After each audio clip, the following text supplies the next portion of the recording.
শাখায়াম উপবিশতি, পাখি শাখাতে ডালে বসে আছে। তাহলে বলুন মহিলা এর সপ্তমী বিভক্তির রূপ কি হবে? মহিলা কি হবে?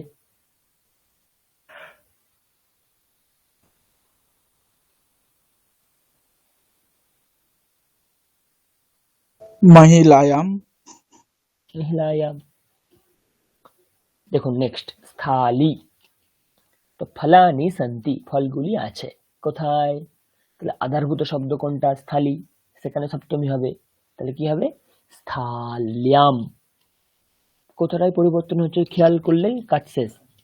থালি শব্দ ছিল, এক কাজ করুন আপনারা আকারটাকে তুলে দিন, তাহলে কি হবে? থাল। আপনারা ইকারটাকে তুলে দিন, তো ইকারটাকে আমি তুলে দিয়েছি, তাহলে কি পেলাম? থাল। এই ই এর জায়গাতে একটা ইয়াম বসান, তাহলে কি হয়ে যাবে? থালিয়াম। কি হয়ে যাবে? থালিয়াম। একই ব্যাপার, কি করবেন? ইকারটাকে কাটবেন, তার জায়গাতে একটা ইয়াম বসাবেন, যে কোনো শব্দের ক্ষেত্রে ইকারান্ত। থালিয়াম মানে থালাতে, ফলগুলি কোথায় আছে? থালাতে। ওকে। নৌকা চালাতি, নৌকা চলছে কোথায়? নদী, তাহলে নদ্যাম। নৌকা নদ্যাম চালাতি। তাহলে বলুন জননী এর সপ্তমীর একবচন কি হবে? জননী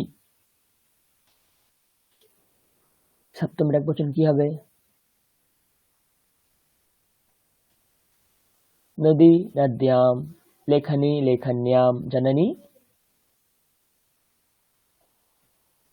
जनन्यम। মূল শব্দ কি? জননী।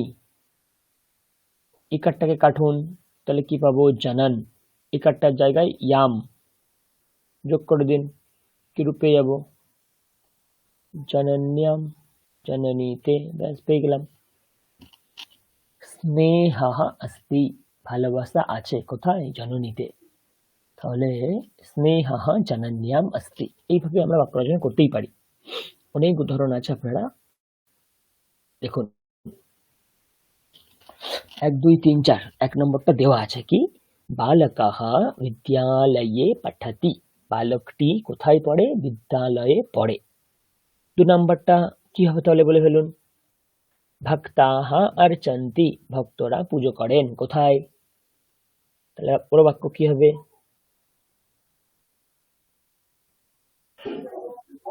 वक्तः देवालये ভক্তাः, বহুবচন, ভক্তাः वक्ताः देवालये अर्चन्ति। দেবালয়ে अर्चन्ति। ওকে, নাম্বার 3 কি হবে? নাম্বার 3 কি হবে?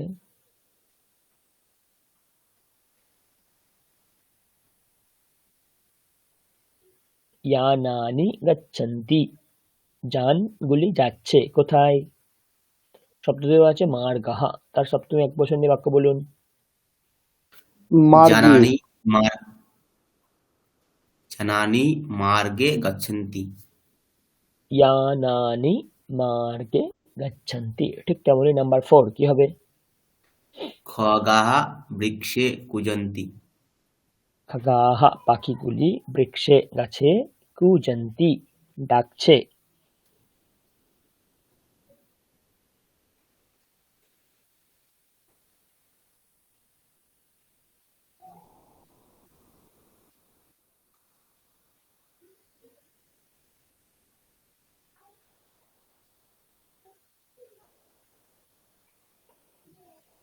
একটু দাঁড়ান।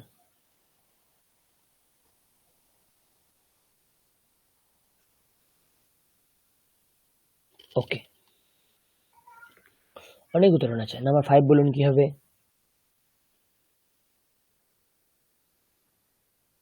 নাম্বার 5 কি হবে? মৃগাः বিহরন্তি,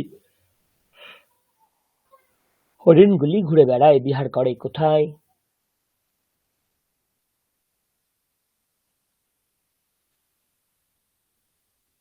দেওয়া আছে ব্র্যাকেটের মধ্যে শব্দ, কি হবে? মৃগাः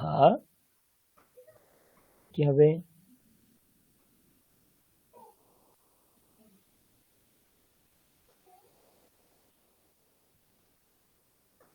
শুনতে পাচ্ছেন? হ্যালো? হ্যাঁ স্যার বলছি। মৃগাः প্রাণিবিহারে বিহরন্তি। বিহারান্তি, ঠিক তেমনই স্যার স্ত্রীলিঙ্গের অনেক উদাহরণ আছে। বলছি ওই প্রাণী বিহার শব্দটির অর্থ বুঝতে পারলাম না। প্রাণী বিহার মানে হচ্ছে প্রাণীরা যেখানে খুব স্বচ্ছন্দে বিহার করতে পারে। নিশ্চয়ই এটা জু না, চিড়িয়াখানা না। হুম, চিড়িয়াখানাতে আমরা তাদেরকে জেলের মধ্যে আটকে রাখি। হুম, তাহলে এটা কি হতে পারে? কোনো অভয়ারণ্য হতে পারে, হুম, হয় না? ডিয়ার পার্ক হতে পারে, হুম, কোনো হরিণদের উদ্যান হতে পারে, থাকে না অভয়ারণ্য যেগুলো আমাদের আছে, হুম, ন্যাশনাল পার্ক হতে পারে। সেই জায়গাটা স্বচ্ছন্দে বিহার করতে পারে।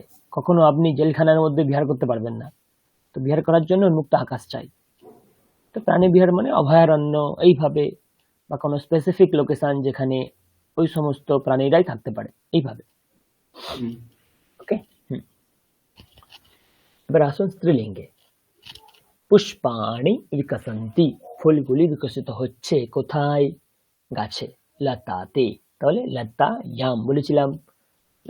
স্ত্রীলিঙ্গ শব্দ এলে, আকারান্ত স্ত্রীলিঙ্গ শব্দ এলে কি করতে হবে? মূল শব্দ প্লাস ইয়াম, তাহলে লতা ইয়াম। নাম্বার 8 বলুন, বালিকা স্বপিতি, বালিকাটি ঘুমাচ্ছে কোথায়? তাহলে পুরো বাক্য কি হবে?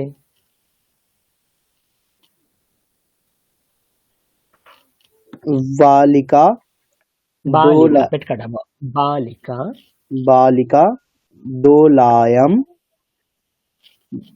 স্বপিতি, দোলাতে स्वपिति। শুয়ে আছে, ঘুমাচ্ছে, শুয়ে আছে। স্যার ঘুমানোর নেক্সট। তার মানে অর্থ তাহলে মূল শব্দটা কি? স্বপিতি, স্বপিতি, স্বপিতি ধাতুরূপ তো, গচ্ছতি গচ্ছত গচ্ছন্তি, স্বপিতি আচ্ছা স্বপিতঃ স্বপন্তি। আচ্ছা আচ্ছা। নাম্বার 9, ছাত্রাः পঠন্তি, ছাত্ররা পড়াশোনা করছে কোথায়? পুরো বাক্য তাহলে কি হবে?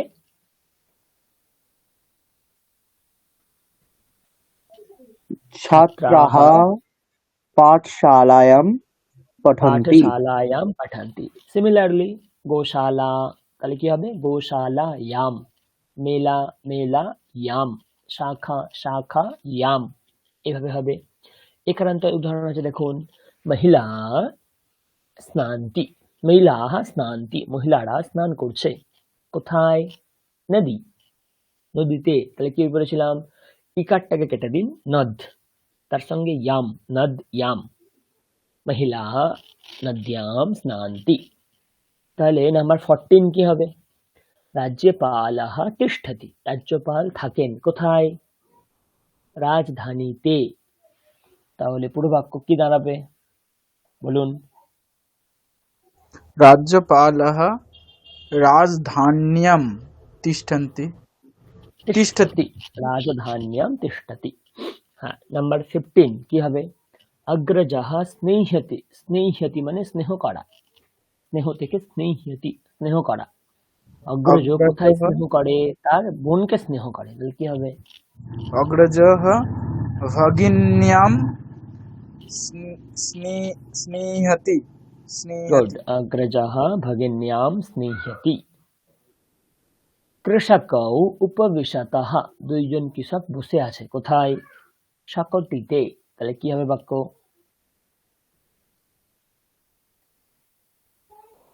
कृषकौ शकट्याम् उपविशतः।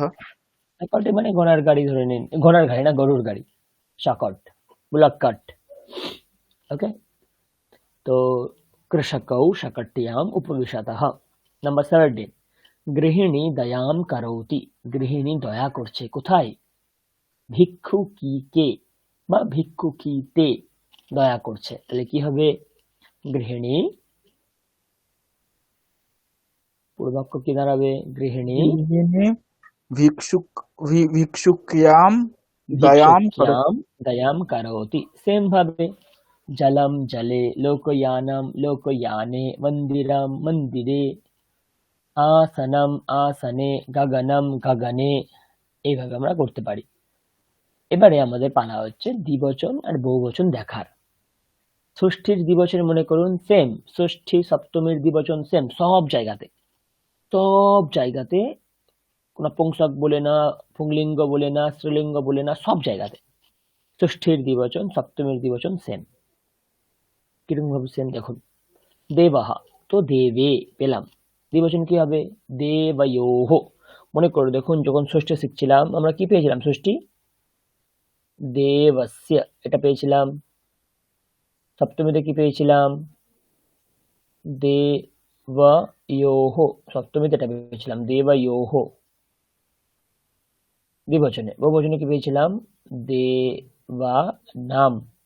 তাহলে আমি কি বললাম? ষষ্ঠী সপ্তমীর দ্বিবচন সমান। দেখুন, ষষ্ঠীর দ্বিবচন আমি যদি এরকম করে লিখতে চাই, আর সপ্তমীর দ্বিবচন দুটোই সমান। তো এইভাবে আমরা মনে রাখতে পারি, সব ক্ষেত্রে প্রযোজ্য। আর দেবেষু কি হয়ে যায়? সপ্তমীর বহুবচনে কি হয়ে যায়? দেবেষু। কি যোগ হচ্ছে দেখুন, পুংলিঙ্গ শব্দের ক্ষেত্রে কি যোগ হচ্ছে ভালো করে দেখুন। মূল শব্দ ছিল দেব, ওখানে একটা একার যোগ হচ্ছে, তার সাথে সুযোগ হচ্ছে, সব ক্ষেত্রে প্রযোজ্য। একটা একার যোগ হচ্ছে, একটা সুযোগ হচ্ছে, তাহলে দেবেষু। এরকম ভাবে আমরা গ্রহণ করতে পারি। তাহলে বৃক্ষাহ এর একবচন দ্বিবচন বহুবচন কি হতে পারে বলে ফেলুন। বৃক্ষে, বৃক্ষয়োহ, বৃক্ষেষু হতে পারে। নাম্বার 3 বলুন, ধীবরাহ কি হবে? ধীবরাহ কি হবে বলুন?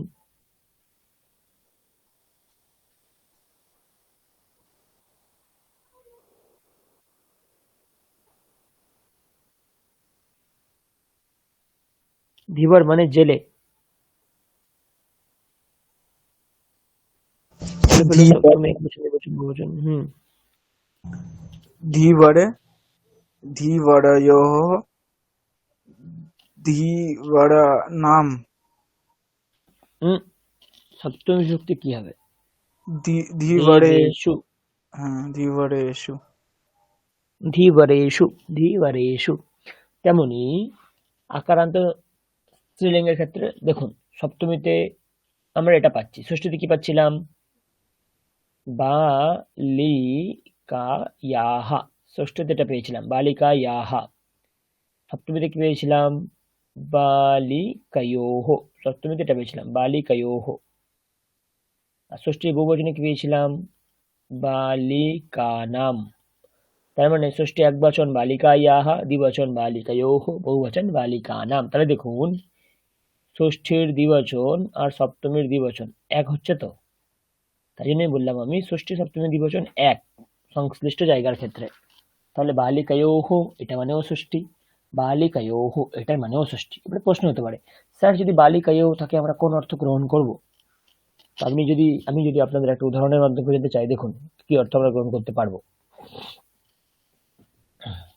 দেখুন, একটা বাক্য লিখছি দুটো।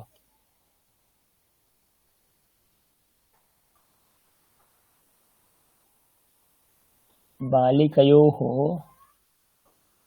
পিতা গণেশः, একটা বাক্য লিখলাম। আরেকটা বাক্য লিখছি,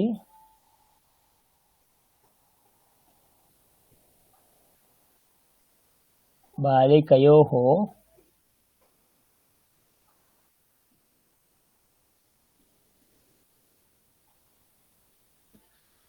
জাস্ট একটু দাঁড়ান।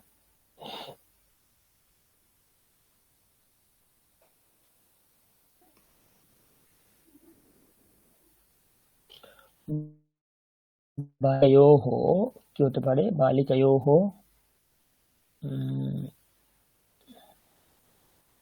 জাস্ট একটু দাঁড়ান। বালিকায়োহ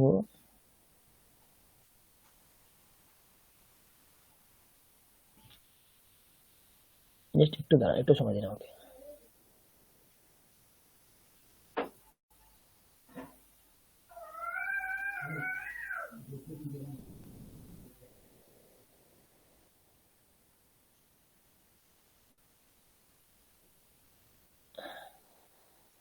আচ্ছা, হ্যাঁ, এই উদাহরণটা একটু স্পষ্ট লাগবে। আচ্ছা, আমি তবুও দিচ্ছি, দেখুন।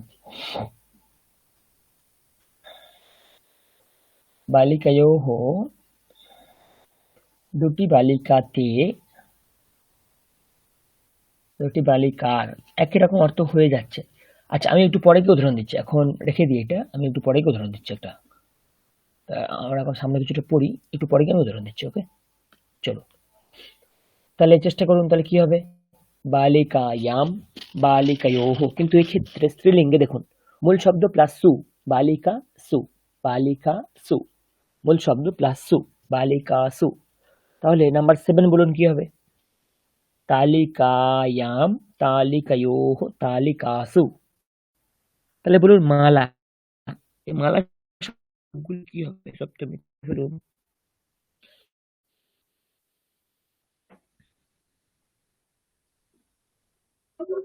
স্যার মালা বলছি, শব্দের রূপগুলি কি হবে সপ্তমীতে?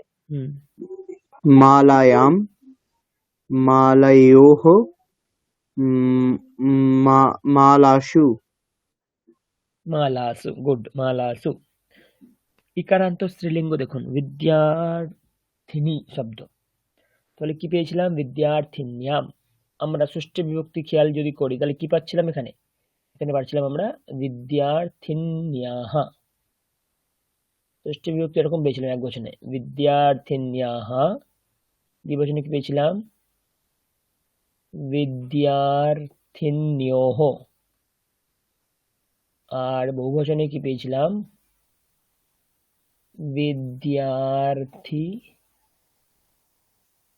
নাম। এরকমটা পেয়েছিলাম আমরা, বিদ্যার্থী নাম। বিদ্যা না, একটু ভুল হয়ে গেল আমাদের, সরি, বিদ্যার্থী নাম না, বিদ্যার্থিনী নাম।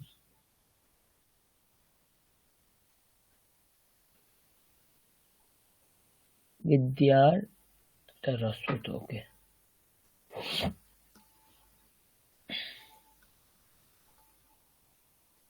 বিদ্যার্থিনী নাম।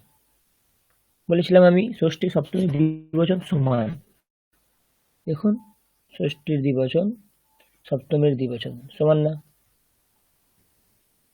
তো ষষ্ঠী সপ্তমী দ্বিবচন সমান। বিদ্যার্থিন্যোহ, তাহলে কি পাচ্ছিলাম? বিদ্যার্থিন্যাম, বিদ্যার্থিন্যোহ, মূল শব্দ প্লাস সু।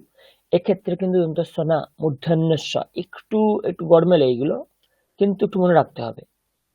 যখন পুংলিঙ্গ আসছে তখন পুংলিঙ্গ শব্দের সাথে কি আসছে? একটা একার আসছে, যেমন দেব, এখানে একটা একার আসছে, তারপরে একটা সু আসছে। স্ত্রীলিঙ্গ শব্দ মালা, এখানে আসছে কিন্তু মালা শব্দের পরে দন্তস্ব।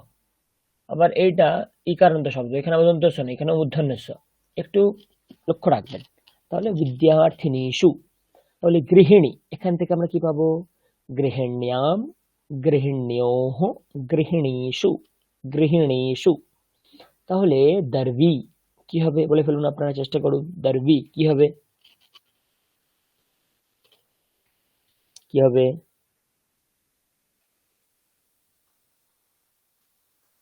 দর্বি কি হবে?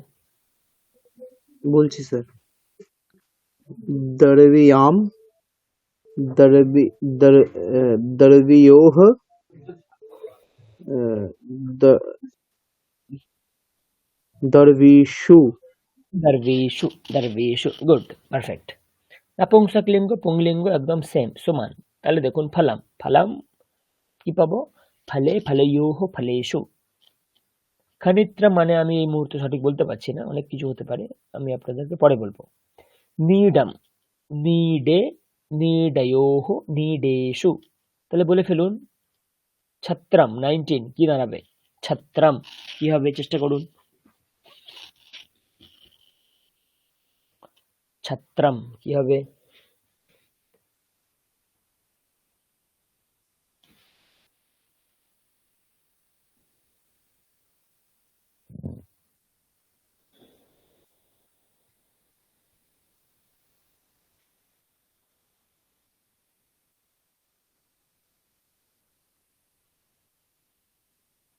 কি হবে ছত্রম? বলছি স্যার, ছত্রে, ছত্রয়োঃ, ছত্রেষু। ছত্রেষু, ছত্রে, ছত্রয়োঃ, ছত্রেষু। তাহলে আমরা কি কি শব্দ পেলাম একবার যদি বিশ্লেষণ করে নিই প্রথম থেকে। দেখুন, প্রথমে হচ্ছে কি শব্দ পেয়েছিলাম আমরা? দেবহ। যদি শব্দ নিই আমরা, দেবহ, আপনারা বলুন এক বচন, দ্বিবচন, বহুবচন কি হবে? সপ্তমীর এক বচন, দ্বিবচন, বহুবচন কি হবে? বলুন ছোট ছোট। এক বচন দেবে, দ্বিবচন দেবয়োহ, বহুবচন দেবেষু, দেবেষু, এটা আমরা পেয়েছিলাম, তাই না? নাম্বার 2, লতা যদি শব্দ নি, আপনারা স্ক্রিন দেখতে পাচ্ছেন তো?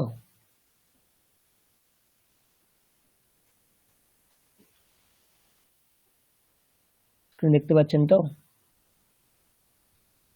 হ্যাঁ স্যার, হ্যাঁ স্যার। লতাসু, ওকে। নাম্বার 3 দেখুন, কি শব্দ? নদী। তাহলে এই শব্দের ষষ্ঠী, এই সপ্তমীর একবচন কি হবে? নদ্যাম। দ্বিবচন কি হবে? নদ্যোহ। বহুবচন কি হবে? নদীষু, ওকে। চলুন নাম্বার 4, ফলম। এই শব্দের সপ্তমীর একবচন কি হবে? ফলে। দ্বিবচন কি হবে? আচ্ছা, আমি জ লিখছি, ফ হবে।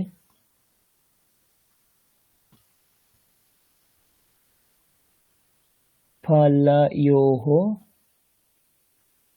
ফলেষু। এই 4টে শব্দ আমরা এতক্ষণে পড়ে এলাম, আপনারা আশা করি ধরতে পারছেন।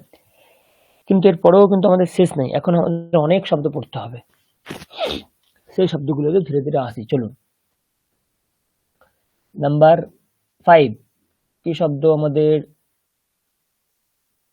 এষাহা। কি পাবো এই শব্দ? নাম্বার 6, কি শব্দ পাবো? সাহা। এই দুটো শব্দ নিয়ে একটু আলোচনা করা যাক, কি হবে? এষাহা, এর সপ্তমী কি হয়ে যায়? এ তসমিন, আপনারা নোট করবেন, এ তসমিন। ষষ্ঠীর এই সপ্তমী দ্বিবচন কি হয়ে যাবে? এ তয়োহ। বহুবচন কি হয়ে যাবে? এ তেষু। তাহলে আমরা কি কি পেলাম? এ তসমিন, এ তয়োহ, এ তেষু। অনুরূপ সাহা, জাস্ট এগুলো কেটে দিন, তাহলে কি হবে? তসমিন তয়োহ তেষু, তসমিন তয়োহ তেষু হয়ে গেল। আর শুধুমাত্র এটা এ সাহা সাহা এটা না, এটা এ তৎ তৎ, এই ক্ষেত্রেও প্রযোজ্য, একই রকম রূপ যাবে, এই ক্ষেত্রেও প্রযোজ্য, ওকে। তাহলে নাম্বার 7 শব্দ আমাদের হাতে কি পাবো? এষা। তাহলে এর সপ্তমী কি রূপ যায় দেখতে হবে। আর নাম্বার 8 কি পাবো? সা। এরও সপ্তমী কি রূপ যায় দেখতে হবে। তাহলে এষা, এর সপ্তমী কি রূপ যায় দেখুন, কি হয়ে যাবে? এ তস্যাম। কি হয়ে যাবে? এ তস্যাম। দ্বিবচন একই শোনাবে, এ তয়োহ। বহুবচন কি শোনাবে? এ তাসু। বলেছিলাম স্ত্রীলিঙ্গের ক্ষেত্রে লতাসু, নদীসু, এই সরি লতাসু, গীতাসু, তাই জন্য এ তাসু। সায়ের ক্ষেত্রে কি হবে? এগুলোকে কাটুন, তাহলে কি হবে? তস্যাম তয়োহ তাসু, ব্যাস, তস্যাম তয়োহ তাসু। বলুন আর কি শব্দ বাকি আছে আপনাদের বুদ্ধিতে, কি মনে হচ্ছে আর কি শব্দ বাকি আছে?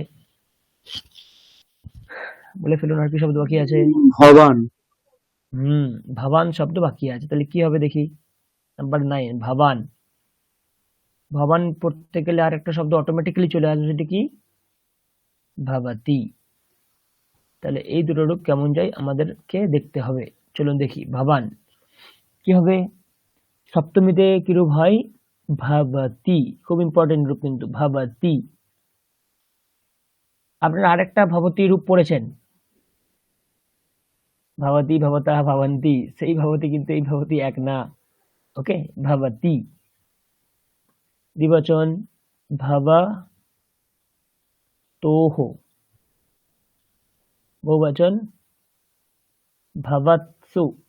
এটা কিন্তু খুব ইম্পর্টেন্ট, এই রূপটা, ভবৎসু। আর ভবতি, এটা তো নদী শব্দের মতো, বলুন আপনারা কি হবে? একবচন ভবত্যাম। তারপরে নদী নদ্যোহ, ভবত্যোহ। আর নদী নদীষু, তাহলে এখানে কি পাবো আমরা? ভবতিষু, ভবতিষু। এখন দুটো শব্দ আমাদেরকে পড়তে হবে। কি কি শব্দ? ত্বম, তুমি, আর একটি শব্দ হচ্ছে আহাম, আমি। তাহলে এই দুটো শব্দ কেমন চলে একটু দেখি চলুন। ত্বম কিরম হবে? সপ্তমীর একবচন ত্বয়ি, তৈব অন্তঃস্থ হস্যি, ত্বয়ি। দ্বিবচন ইউভয়োঃ। বহুবচন ইউষ্মৎসু, খুব ইম্পর্টেন্ট, ইউষ্মৎসু, ইউষ্মৎসু। আর অহম থেকে কি হয়ে যাবে? ময়ি আবয়োঃ। আচ্ছা, ইউষ্মাসু হয়, ইউষ্মৎসু হয় না, একটু খেয়াল করবেন, ইউষ্মাসু হয় না, এটা অন্যভাবে হতে পারে, এইভাবে হবে না। এটা কি হবে? ইউষ্মাসু।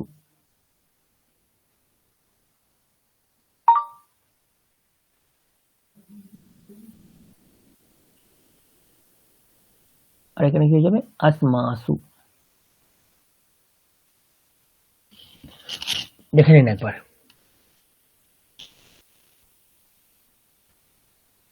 ওকে, তো ওই ইউভয়োঃ ইউষ্মাসু, ময়ি আবয়োঃ আসমাসু।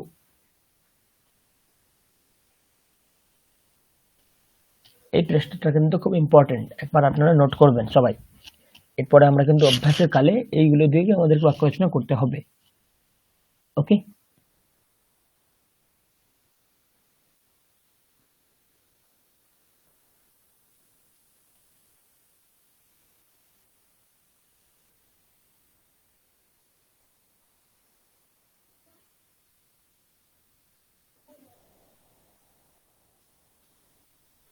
ক্লিয়ার?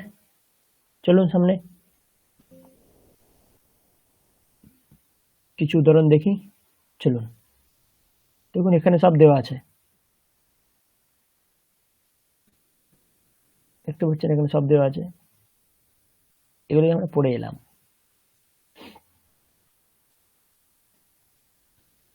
আমি প্রশ্ন করব, আপনারা উত্তর দেবেন। ছাত্রাः কুত্র পঠন্তি বিদ্যালয়ে, জাস্ট এইটুকুনি আপনারা উত্তর দেবেন। ওকে, আমি প্রশ্ন করব, আপনারা উত্তর দেবেন। অধ্যাপকাः কুত্র পঠন্তি, উত্তর কি হবে? पुस्तकालये। কৃষকাः কুত্র বসন্তি, ग्रामे। বালকাः কুত্র ক্রীডন্তি,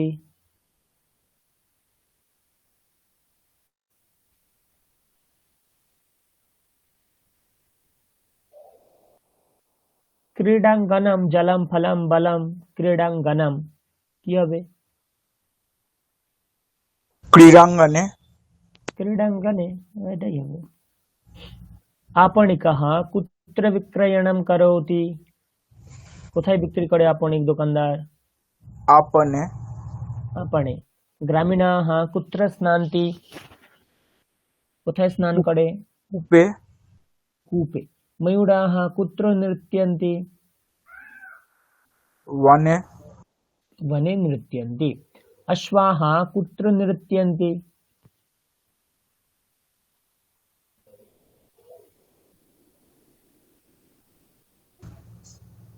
अश्वशालायां। अश्वशालायां। जनाः कुत्र स्नान्ति,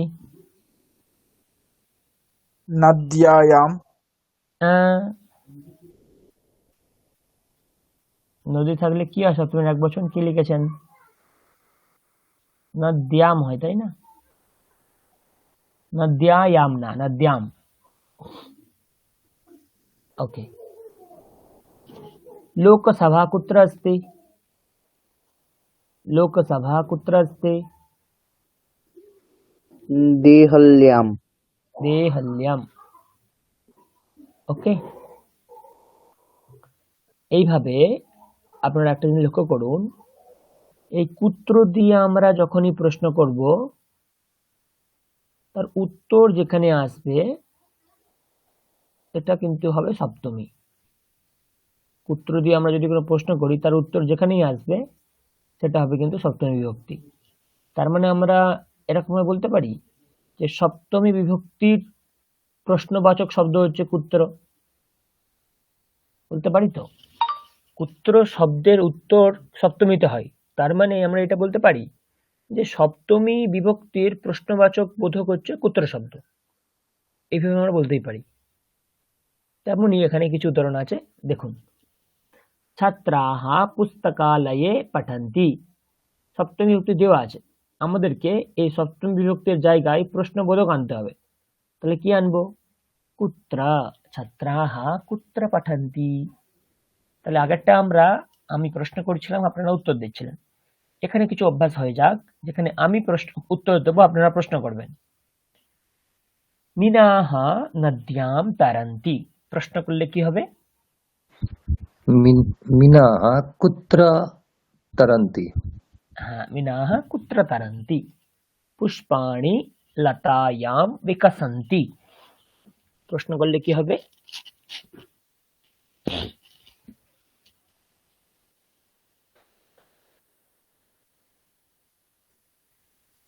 ব্যাস, কুত্র শব্দ যোগ করলে কাজ শেষ। पुष्पाणि পুষ্পাণি কুত্র বিকসন্তি, কোথায় বিকশিত হচ্ছে।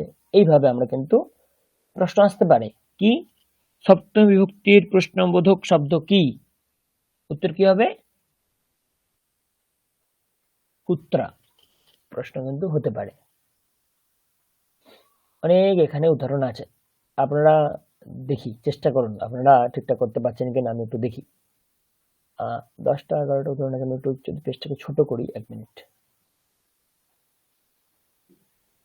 দেখাবে একসাথে?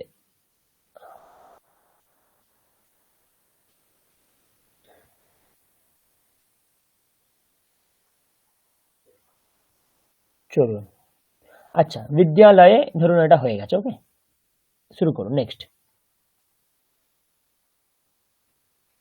নাম্বার 2 কি হবে ভেবেচিন্তে বলবেন। সিংহাহ ড্যাশ গর্জন্তি, কি হবে? বনে গর্জন্তি।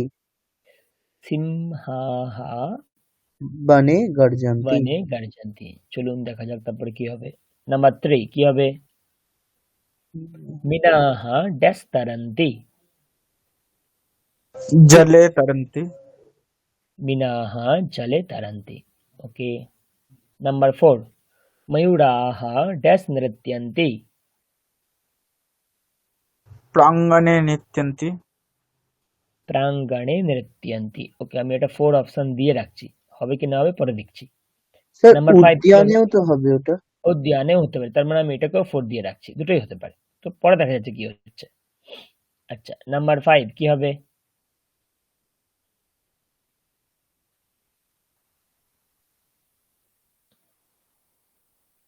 উদ্যানে ক্রীডন্তি। তাহলে আমরা এটা বলতে বালাহা পারি, উদ্যানে হ্যাঁ, বালাহা উদ্যানে ক্রীডন্তি। আর তাহলে ময়ূরাহা প্রাঙ্গণে নৃত্যন্তি। ওকে। নাম্বার 6 মহিলাহা ড্যাশ অন্নম পচতি, কি হবে? মহিলাহা पाकशालायां। पाकशालायाम अन्नम पचन्ति। नंबर 8 भक्ताः डैश स्नान्ति, কি হবে? ভক্তাः गङ्गायां। गंगायाम स्नान्ति। ओके। शिष्याः डैश निवसन्ति, शिष्याः डैश निवसन्ति, কি হবে? গুরুকুলে শিক্ষা শিষ্যাः গুরুকুলে নিবসন্তি। शिष्याः गुरुकुले निवसन्ति। ओके। नंबर 8 काकाः डैश उपविशन्ति, सर कुटीरे। হুম কাক কুটিরে থাকে নাকি? শব্দ তো পড়ে আছে, বৃক্ষঃ বৃক্ষে, কাকাহ বৃক্ষে উপবিশন্তি, কাকগুলি গাছের ডালে বসে আছে, গাছেতে বসে আছে। নাম্বার 10 ধনিকাহ ড্যাশ নিবসন্তি, কি হবে? ধনিকাহ,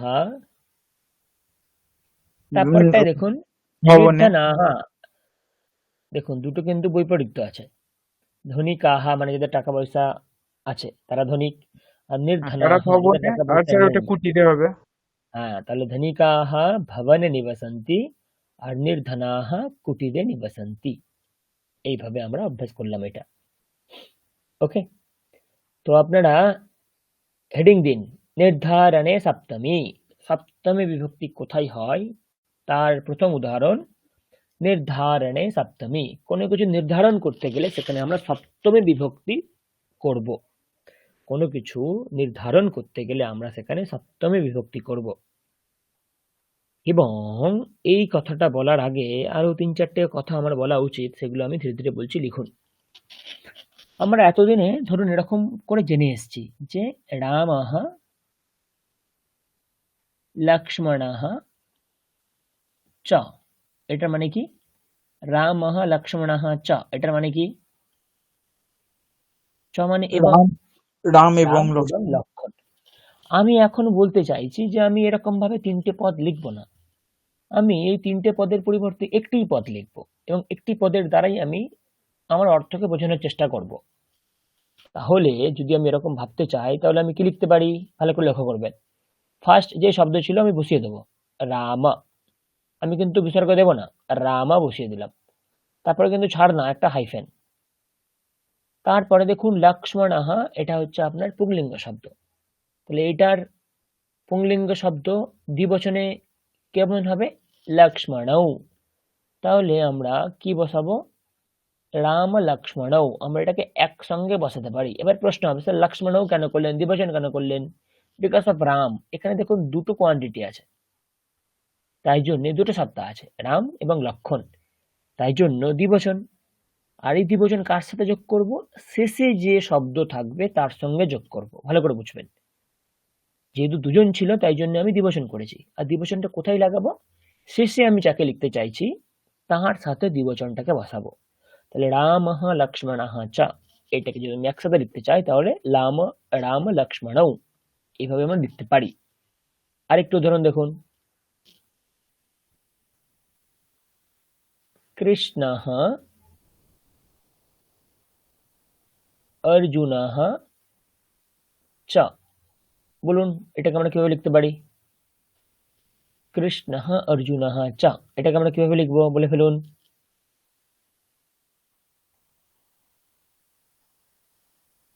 কৃষ্ণার্জুনৌ চ। আমি কি এখানে চ দিয়েছি? রাম লক্ষ্মণও দিয়ে রেখে দিয়েছিলাম, চ তো দিইনি স্যার। হ্যাঁ হ্যাঁ হ্যাঁ, ছটা হবে না। তাহলে কি হবে? কৃষ্ণ, তারপরে একটা হাইফেন, অর্জুনও। মানে আমি লাস্টে যে শব্দটাকে বসাতে চাইছি তার লিঙ্গ অনুযায়ী দ্বিবচন করতে হবে। অর্জুন আহা পুংলিঙ্গ শব্দ, তার লিঙ্গ অনুযায়ী অর্জুনও দ্বিবচন শব্দ। তার মানে লাস্টে যে শব্দ থাকবে সেই শব্দ কিন্তু প্রধান। ওকে, কৃষ্ণ অর্জুনও একটাই পদ, মাঝখানে হাইফেন দিয়েছি মানে দুটো আলাদা আলাদা পদ এমন ভাববেন না, এগুলো পদাংশ। কৃষ্ণ একটা পদের অংশ, অর্জুনও সেই পদটারই আর একটা অংশ। তাহলে একটি পদ তার দুটি অংশ, কৃষ্ণ অর্জুনও। তাহলে একটু ভিন্ন উদাহরণে আসি, বলুন কি হবে? নাম্বার 3, বলুন কি হবে? সীতা গীতা চ, সীতা এবং গীতা। আমি চাইছি এটাকে একসঙ্গে লিখতে, তাহলে কি লিখবো বলতে পারবেন আপনারা? চেষ্টা করুন। সীতা হাইপেন গীতে। গুড। সীতা আমি বলেছি প্রথম শব্দ আমরা রেখে দেবো সীতা, তারপর হাইফেনের সাথে দ্বিতীয়তে যে শব্দ আছে সেই শব্দের লিঙ্গ ধরবো প্রথমে। কি লিঙ্গ আছে? গীতা স্ত্রীলিঙ্গ। তাহলে সেই লিঙ্গ অনুযায়ী দ্বিবচন কি হবে? গীতে। তাহলে কি হবে? সীতা গীতে। আমরা এইভাবেও লিখতে পারি একটা পদের মাধ্যমে, সীতা গীতে। ওকে, নেক্সট আরেকটা পদ দেখুন, নাম্বার 4। এগুলো নোট করতে পারেন কিন্তু আপনারা পরীক্ষায়ও আমি দিতে পারি এগুলো। ওকে,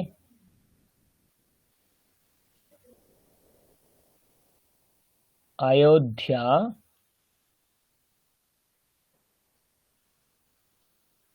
মথুরা চ, কি হবে? অযোধ্যা মথুরা চ, কি হবে? একটি পদ, কি হবে?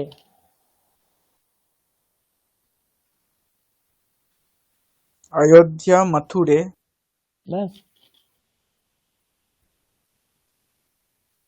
সো অযোধ্যা একটা আইফেন দেবো, মথুরে জুড়ে দেবো, অযোধ্যা মথুরে। আচ্ছা, আরেকটু উদাহরণ দিই। নাম্বার 5,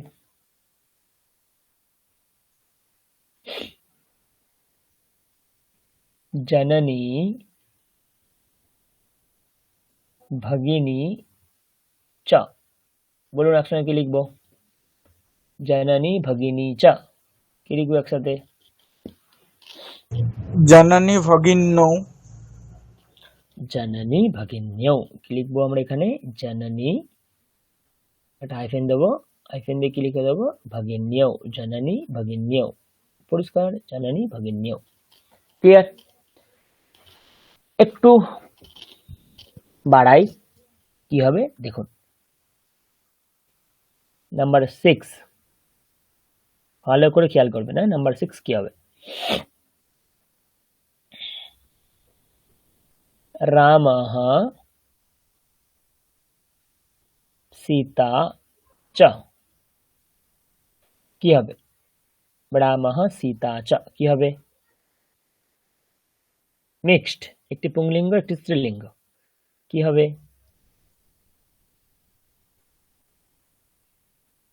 সামনে শব্দ রেখে দিন। আমি বলেছি না প্রথম শব্দ নিয়ে আমাদের কোনো কাজ নেই, কাজ আমাদের দ্বিতীয় শব্দ। কি শব্দ? राम সীতা। सीते হ্যাঁ, রাম সীতে, তাহলে কি হবে? রাম সীতে। পরিষ্কার? আর একটু উদাহরণ দিচ্ছি নিন। সীতা রামঃ চ, কি হবে? সীতা রামঃ চ, কি হবে? सीता रामौ সীতা রামৌ, সীতা রামৌ। ওকে, আর একটু উদাহরণ দিচ্ছি, করুন। শিবঃ পার্বতী চ, কি হবে? শিবঃ পার্বতী চ, কি দাঁড়াবে? শিবঃ বিসর্গ পার্বত্যৌ। হবে না। শিব পার্বত্যৌ, বিসর্গ তো হবে না, না? ও, বিসর্গটা হবে না? হ্যাঁ, রামেও তো হয়নি। কোথাও তোই হয়নি। হ্যাঁ বিসর্গ দিলে তোমার ওটা পূর্ণ শব্দ হয়ে যাবে না, তাই জন্য বিসর্গ দিলে হবে না। হ্যাঁ। আর একটু উদাহরণ দিচ্ছি। পার্বতী শিবঃ, কি হবে? কি হবে?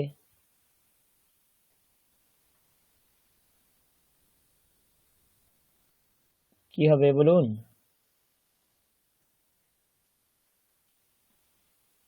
দ্বিতীয়তে যে শব্দ আছে তাকে দেখবো, পুংলিঙ্গ আছে, দ্বিবচন আছে। পার্বতী শিব। এই এতগুলো উদাহরণ আপনারা কি বুঝতে পেরেছেন? বুঝতে পেরেছেন কি? হ্যাঁ বুঝতে পেরেছি স্যার। ওকে, তাহলে যদি বুঝতে পেরে থাকেন এবার এটা করুন, আমি দিচ্ছি।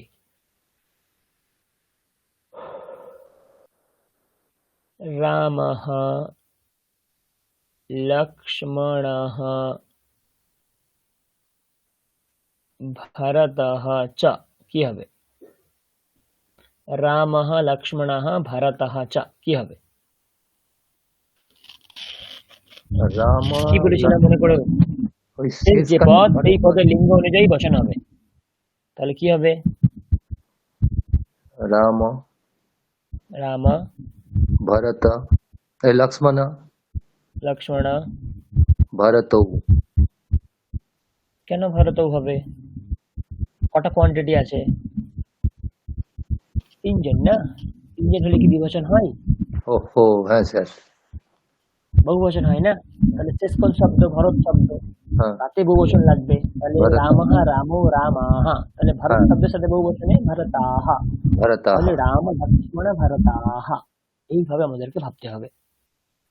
এবারে আসুন দেখি উদাহরণ। আরেকটা জিনিস আমি বলে দিতে চাই, দেখুন ভীম অর্জুনও এই শব্দ কি করে পেয়েছি অলরেডি আমরা জেনেছি, তাই না?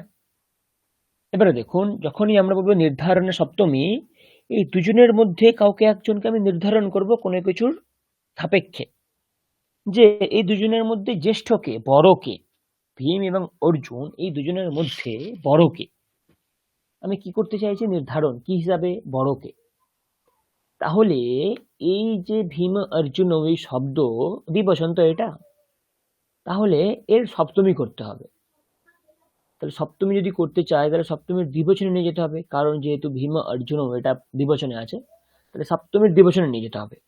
তাহলে দ্বিবচনে নিয়ে গেলে কি হবে, দেখুন ভীম অর্জুনয়োঃ, আমি কি বলেছিলাম, লাস্টের যে শব্দ সেই শব্দতে আপনি দ্বিবচন করবেন।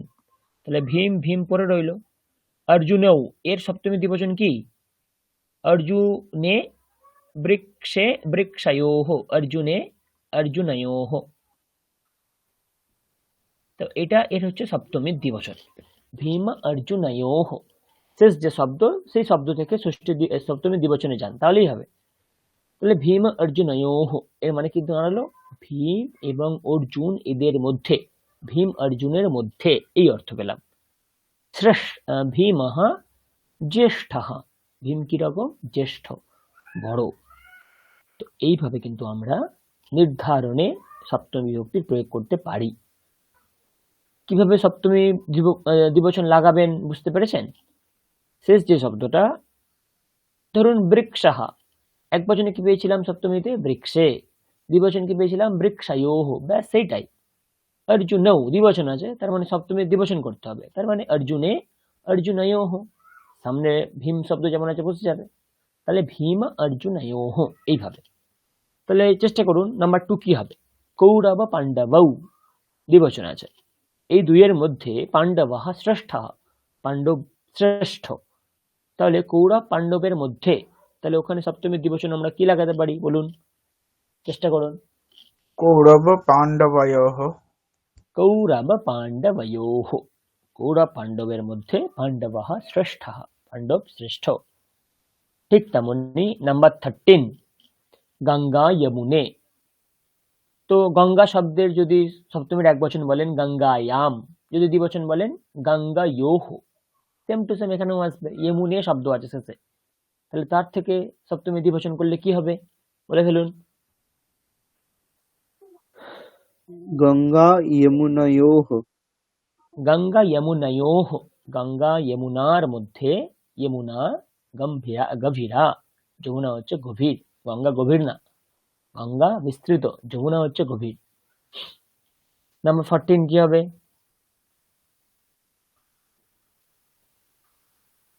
নাম্বার 14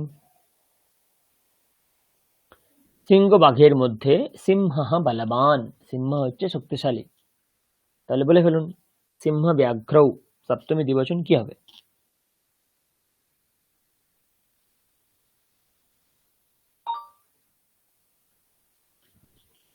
বলুন।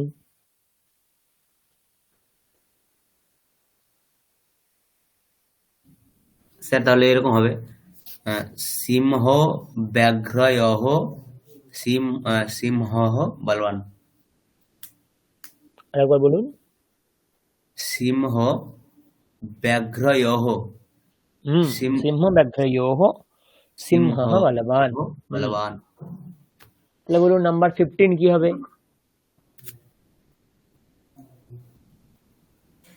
সেরকম গ্রাম নগরায় নগরায়োঃ, নগরায়োঃ গ্রামঃ শান্তঃ।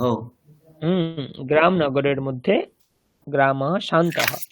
এইভাবে আমরা কিন্তু নির্ধারণ করলাম, মানে যাকে নির্ধারণ করতে চাইছি সেখানে সপ্তমী। তো কৌরব পাণ্ডবের মধ্যে নির্ধারণ করতে চাইছি, তো কৌরব পাণ্ডবের শব্দটা সপ্তমী। ওকে, আরো ভিন্ন কিছু উদাহরণ দেখুন। নাম্বার 21 ধর্মরাজঃ পাণ্ডবাঃ, নিজের জাতিতে কে শ্রেষ্ঠ এই যদি বলতে চাই, তাহলে পাণ্ডবাঃ বহুবচন, রামাঃ বহুবচন, তাহলে রামেষু, পাণ্ডবাঃ পাণ্ডবেষু। ধর্মরাজঃ পাণ্ডবেষু জ্যেষ্ঠঃ, পাণ্ডবদের মধ্যে আমি নির্ধারণ করতে চাইছি কে জ্যেষ্ঠ, তাহলে ধর্মরাজঃ পাণ্ডবেষু জ্যেষ্ঠঃ। তাহলে 22 একই রকম ভাবে বলার চেষ্টা করুন, কি হবে, চেষ্টা করুন। দুর্যোধনः কৌরবদের মধ্যে জ্যেষ্ঠ। তাহলে কি হবে? তাহলে স্যার এমন হবে, দুর্যোধনः কৌরবেষু জ্যেষ্ঠः। ব্যাস এইভাবে, কৌরবেষু জ্যেষ্ঠः। নাম্বার 25 কি হবে? তীর্থানি প্রয়াগঃ। স্যার এটা কি বাড়ি শব্দের মতো?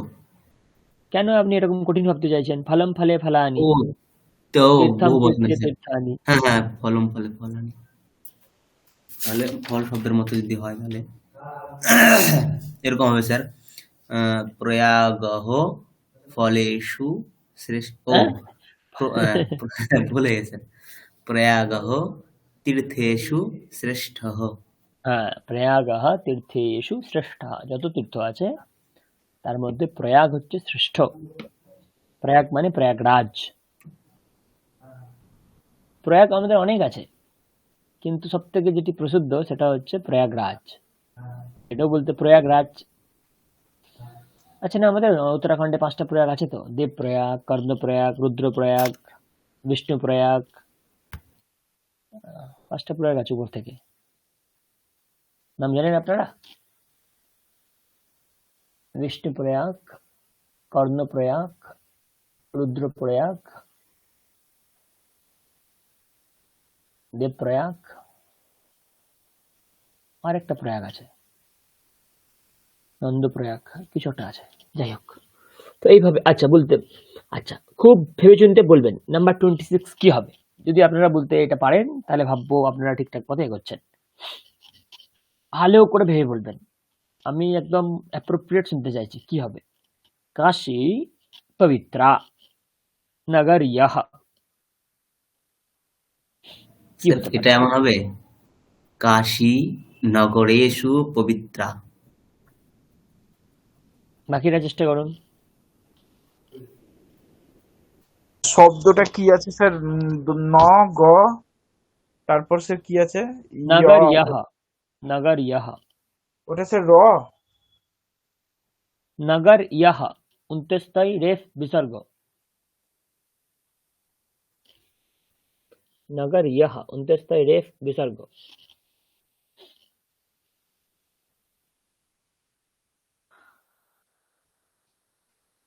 ফার্স্ট আপনারা দেখুন শব্দটা চিনতে পাচ্ছেন? নগরিয়ঃ স্যার এটা কি শব্দ? নগরী শব্দ থেকে কি হচ্ছে? আমি উত্তর শুনতে চাই, উত্তর কি হবে? আমি তো উত্তর বলে দেবো কি শব্দ থেকে হচ্ছে, আপনারা চেষ্টা করুন উইদাউট মাই হেল্প। কাশী নগরীষু পবিত্রা। গুড। নগরেষু কেন হবে? যদি আমার শব্দ থাকতো নগরম, নগরম যদি শব্দ থাকতো তাহলে তার সপ্তমী একবচন হতো নগরে। ভালো করে দেখবেন, যদি এখান থেকে বহুবচনে আসতাম তখন হয়ে যেত নগরাণী। আর নগরাণী শব্দ যদি থাকতো তাহলে আমরা কি পেতাম? নগরেষু। তো যিনি নগরেষু বললেন, যদি আমার এখানে নগরাণী শব্দ দেওয়া থাকতো তাহলে নগরেষু একদম সঠিক হতো। কিন্তু আমরা এখন শব্দ কি দেওয়া আছে? নগরিয়ঃ। আমাদেরকে ভাবতে হবে এই নগরিয়া শব্দটা কিসে আছে? বহুবচন শব্দ। একবচন কি? নগরী। স্যার কিভাবে হলো? আমি বলেছিলাম না, ইকারটাকে কাটুন, কেটে একটা অন্তস্থ লাগান, তাহলে তো বহুবচনের নিয়ম এটা। দেখুন এটা পেয়ে গেলাম, নগরিয়ঃ। তাহলে নগরিয়ঃ নগরী শব্দের বহুবচন, তাহলে সেই সপ্তমীর বহুবচন তাহলে কি হবে? নগরীষু। তো নগরেষু হবে না, কি হবে? নগরীষু। ওকে, কাশী নগরীষু পবিত্রা, নগরীদের মধ্যে শ্রেষ্ঠ। বুঝতে পেরেছেন পার্থক্যটা কি? স্যার র এর সঙ্গে য় যদি লাগানো হয় রেপটা আসছে কি করে স্যার?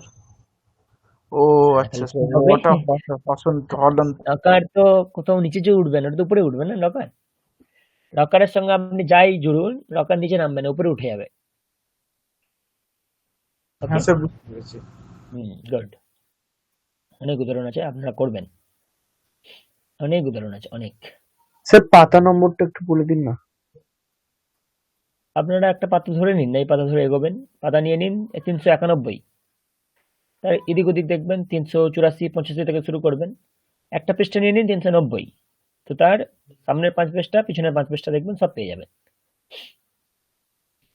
কিছু কিছু পদ আছে, সেই পদের যোগে আমরা সপ্তমী বিভক্তির প্রয়োগ করব। কিরকম দেখুন, কি কি পদ: প্রীতিঃ, আসক্তিঃ, স্নেহঃ, বিশ্বাসঃ। শুধু তাই না,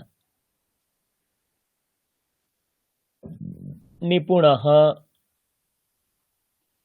কুশলঃ, প্রবীণঃ, দক্ষঃ। এই সমস্ত পদগুলির সাথে আমরা কি করব? সপ্তমী বিভক্তি যোগ করব। ভক্তিঃ, এই পদগুলো একটা একটা করে লিখে নিন। প্রীতি, আসক্তি, স্নেহঃ, বিশ্বাসঃ, নিপুণঃ, কুশলঃ, প্রবীণঃ, দক্ষঃ, ভক্তিঃ। আর যত পদ আছে সব পদের সঙ্গে আমরা সপ্তমী বিভক্তির প্রয়োগ করব। কিভাবে করব দেখুন, কিছু কিছু উদাহরণ এখানেই আমরা পাবো। দেখুন কি বলছে, এষা কুশলা। তো কুশলাহ বা কুশলা স্ত্রীলিঙ্গ হলে কুশলা একই ব্যাপার। কুশলাহ পুংলিঙ্গে, যদি স্ত্রীলিঙ্গ হয় কুশলা। এখানে এষা স্ত্রীলিঙ্গি আছে, তাই জন্য কুশলা। এ কুশলা, তো কুশলা শব্দ পেলাম। কিসে? সেখানে সপ্তমী। কিসে দেওয়া আছে দেখুন, নৃত্যম, তাহলে তার সপ্তমী কি হবে? নৃত্যে। তাহলে এষা নৃত্যে কুশলা, এ নৃত্যে কুশল, মেয়ে হলে কুশলা। সিমিলারলি নাম্বার 2 বলে ফেলুন, কি হবে? সা নিপুণা, সে নিপুণ। কিসে? কার্যম, তাহলে তার সপ্তমী হবে। কি কি দাঁড়াবে? গোটা বাক্য কি দাঁড়াবে? সা, বলে ফেলুন, সা कार्ये কার্যে निपुणा নিপুণা। একদম। নাম্বার 3 বলুন, কি হবে?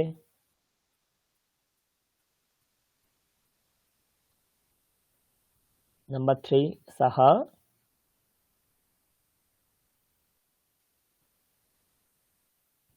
বিজ্ঞানে।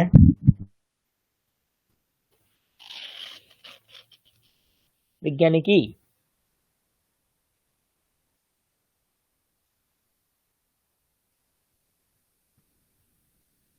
সাহা কুশলাহ, সে কুশল। কিসে?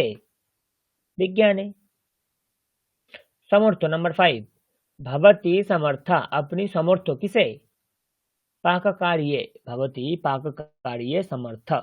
तो कुशलः, निपुणः, समर्थः, दक्षः इत्यादि पद যখনই পাবো তখনই চতুরः, सरलः, मंदः, अलसः, प्रवीणः।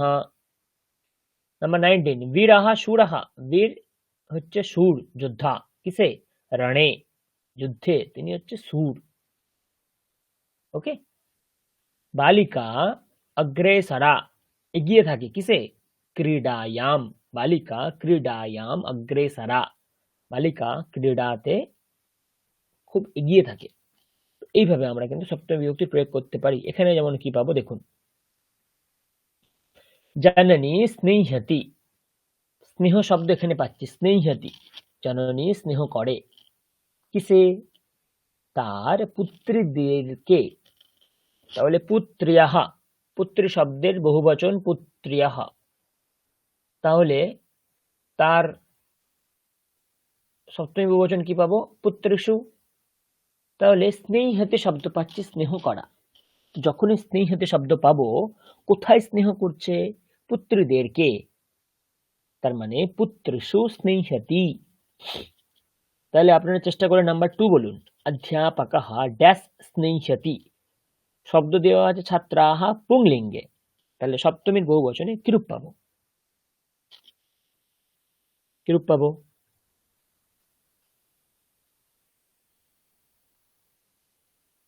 কিরূপ পাইব? স্যার ছাত্রেষু হবে স্যার, তাহলে তাহলে হবে অধ্যাপকः অধ্যাপকः ছাত্রেষু। ছাত্রেষু স্নেহ্যতি, স্নেহ-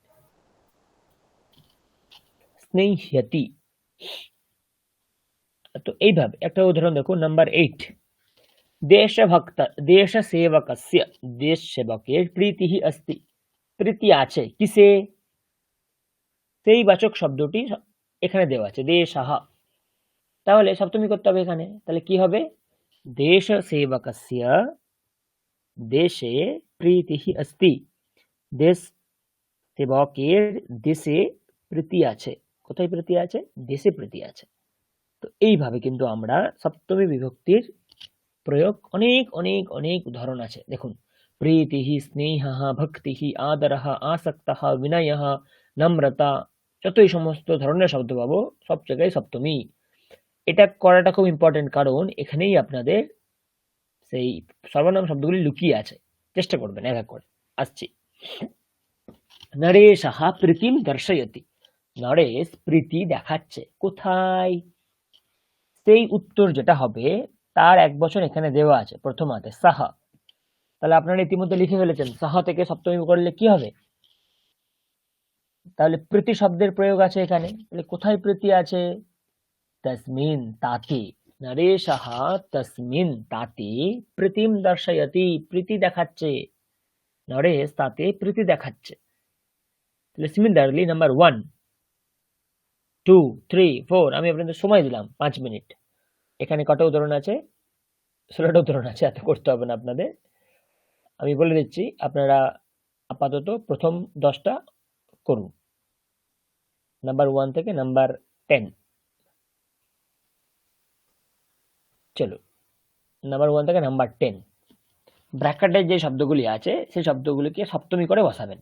লিঙ্গ খেয়াল রাখবেন, লিঙ্গ না, বচন আর লিঙ্গ খেয়াল রাখবেন। এক বচন আছে, দ্বিবচন আছে, বহুবচন আছে, খেয়াল রাখবেন এগুলো। তো আপনারা করুন, আর কোথাও যদি আপনাদের আটকে যায় আমাকে জিজ্ঞাসা করবেন, আপনারা চেষ্টা করুন। বুঝতে পেরেছেন তো কি করতে হবে?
করতে পারছেন আপনারা?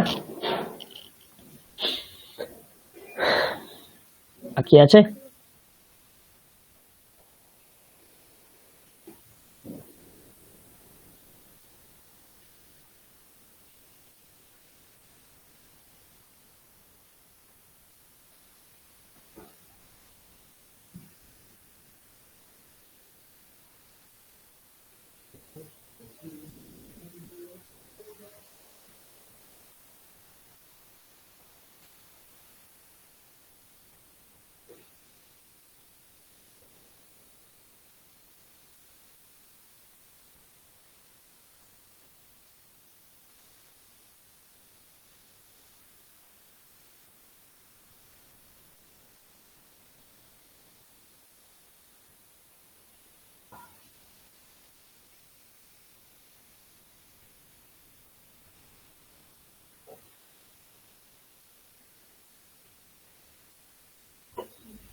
স্যার হয়ে গেছে।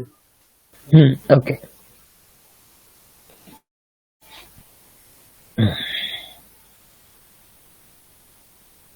আর 2 মিনিট দিচ্ছি, তারপর অভ্যাস করছি।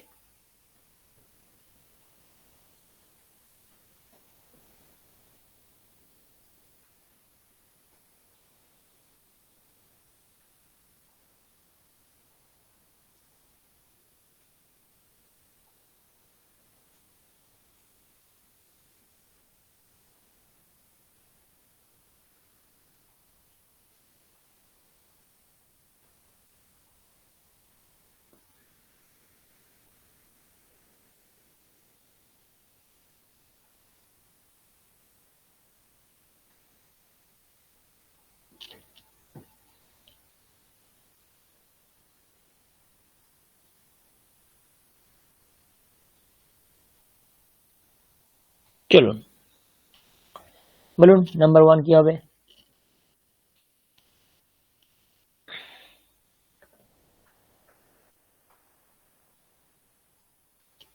এক নাম্বার কি করেছেন বলুন? নারী সাহা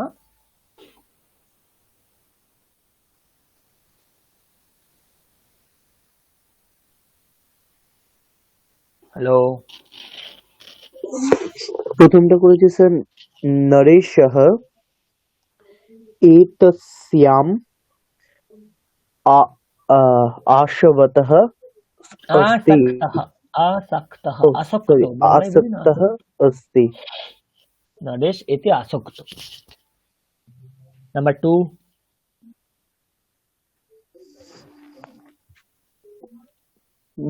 नरेशः भवति विनयं प्रदर्शयति नरेश আপনাতে বিনয় দেখাচ্ছে, মানে কারোর কোনো একজন আছে তাতে বিনয় দেখাচ্ছে। নাম্বার থ্রি, কি হবে? স্যার নাম্বার 3 হবে আহ, নরেশः त्वयि বাৎসল্যম করোতি। হুম, তাতে বা তোমাতে বাৎসল্য করছে, মানে খুব একটু বাল্য, মানে ও ছোট এইভাবে একটু আদর করছে এইভাবে। নাম্বার ফোর, নাম্বার 4টা হচ্ছে স্যার নরেশः মিত্রে বিশ্বাসম করোতি। নাম্বার ফাইভ, নাম্বার 5 হবে স্যার উম, অহম নরেশः মই শ্রদ্ধাম প্রদর্শয়তি। শ্রদ্ধাম প্রদর্শয়তি। সিক্স, 6 হবে স্যার নরেশः ভবত্যাম নম্রতাম ও ভবত্যঃ স্নেহম প্রদর্শয়তি। ভবত্যামই হবে না, ভবতি ভবত্যাম ভবত্যাম। ভবত্যাম জননী জনন্যাম নদী নদ্যাম ভবতি ভবত্যাম। নাম্বার সেভেন, স্ত্রীলিঙ্গে স্যার এটা তো দ্বিতীয় রূপ আছে স্যার, গুড, দ্বিতীয় রূপ। তাহলে তাহলে দ্বিতীয়, সপ্তমী দ্বিবচন করতে হবে। হ্যাঁ স্যার, তাহলে সপ্তমীর দ্বিবচন কেমন হবে?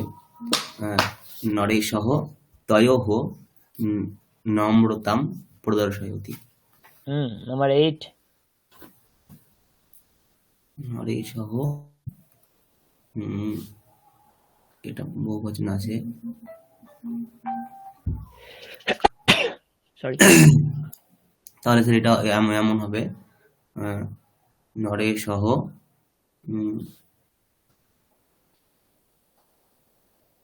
এতাসু প্রেম প্রদর্শয়তি। এতাস, গুড।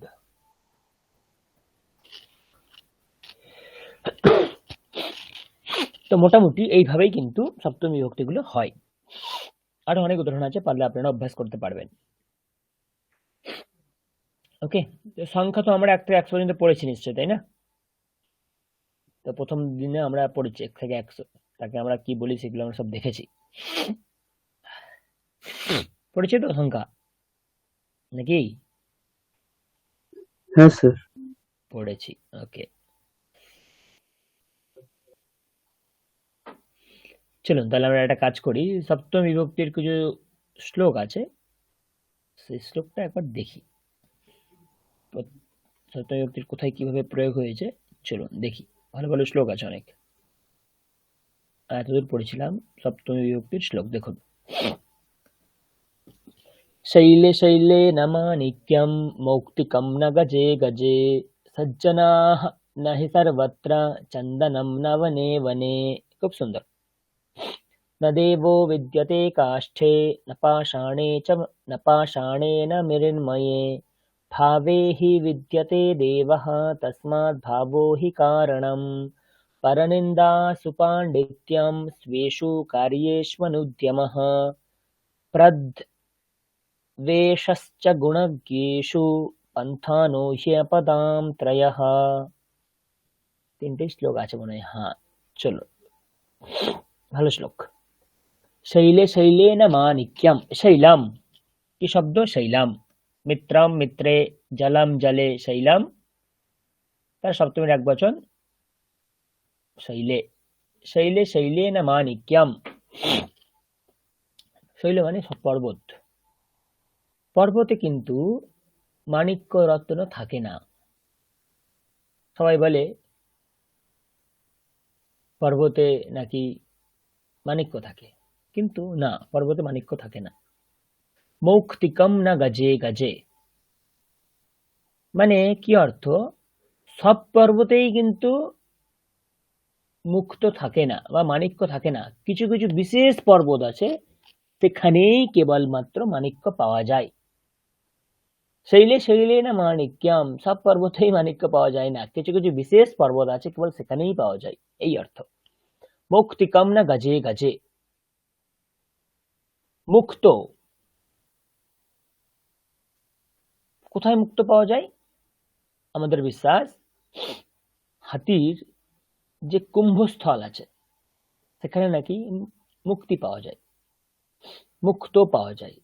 কিন্তু সব হাতিতেই পাওয়া যায় না, কিছু কিছু বিশেষ হাতি আছে সেখানেই কেবল এই মুক্ত পাওয়া যায়। সজ্জনাহা নাহি সর্বত্র, সব জায়গাতেই কিন্তু আপনি সজ্জন ব্যক্তি পাবেন না, কিছু কিছু বিশেষ জায়গাতেই কেবল সজ্জন ব্যক্তিরা থাকেন, সেখানেই কেবল পাবেন। চন্দনম না বনে বনে,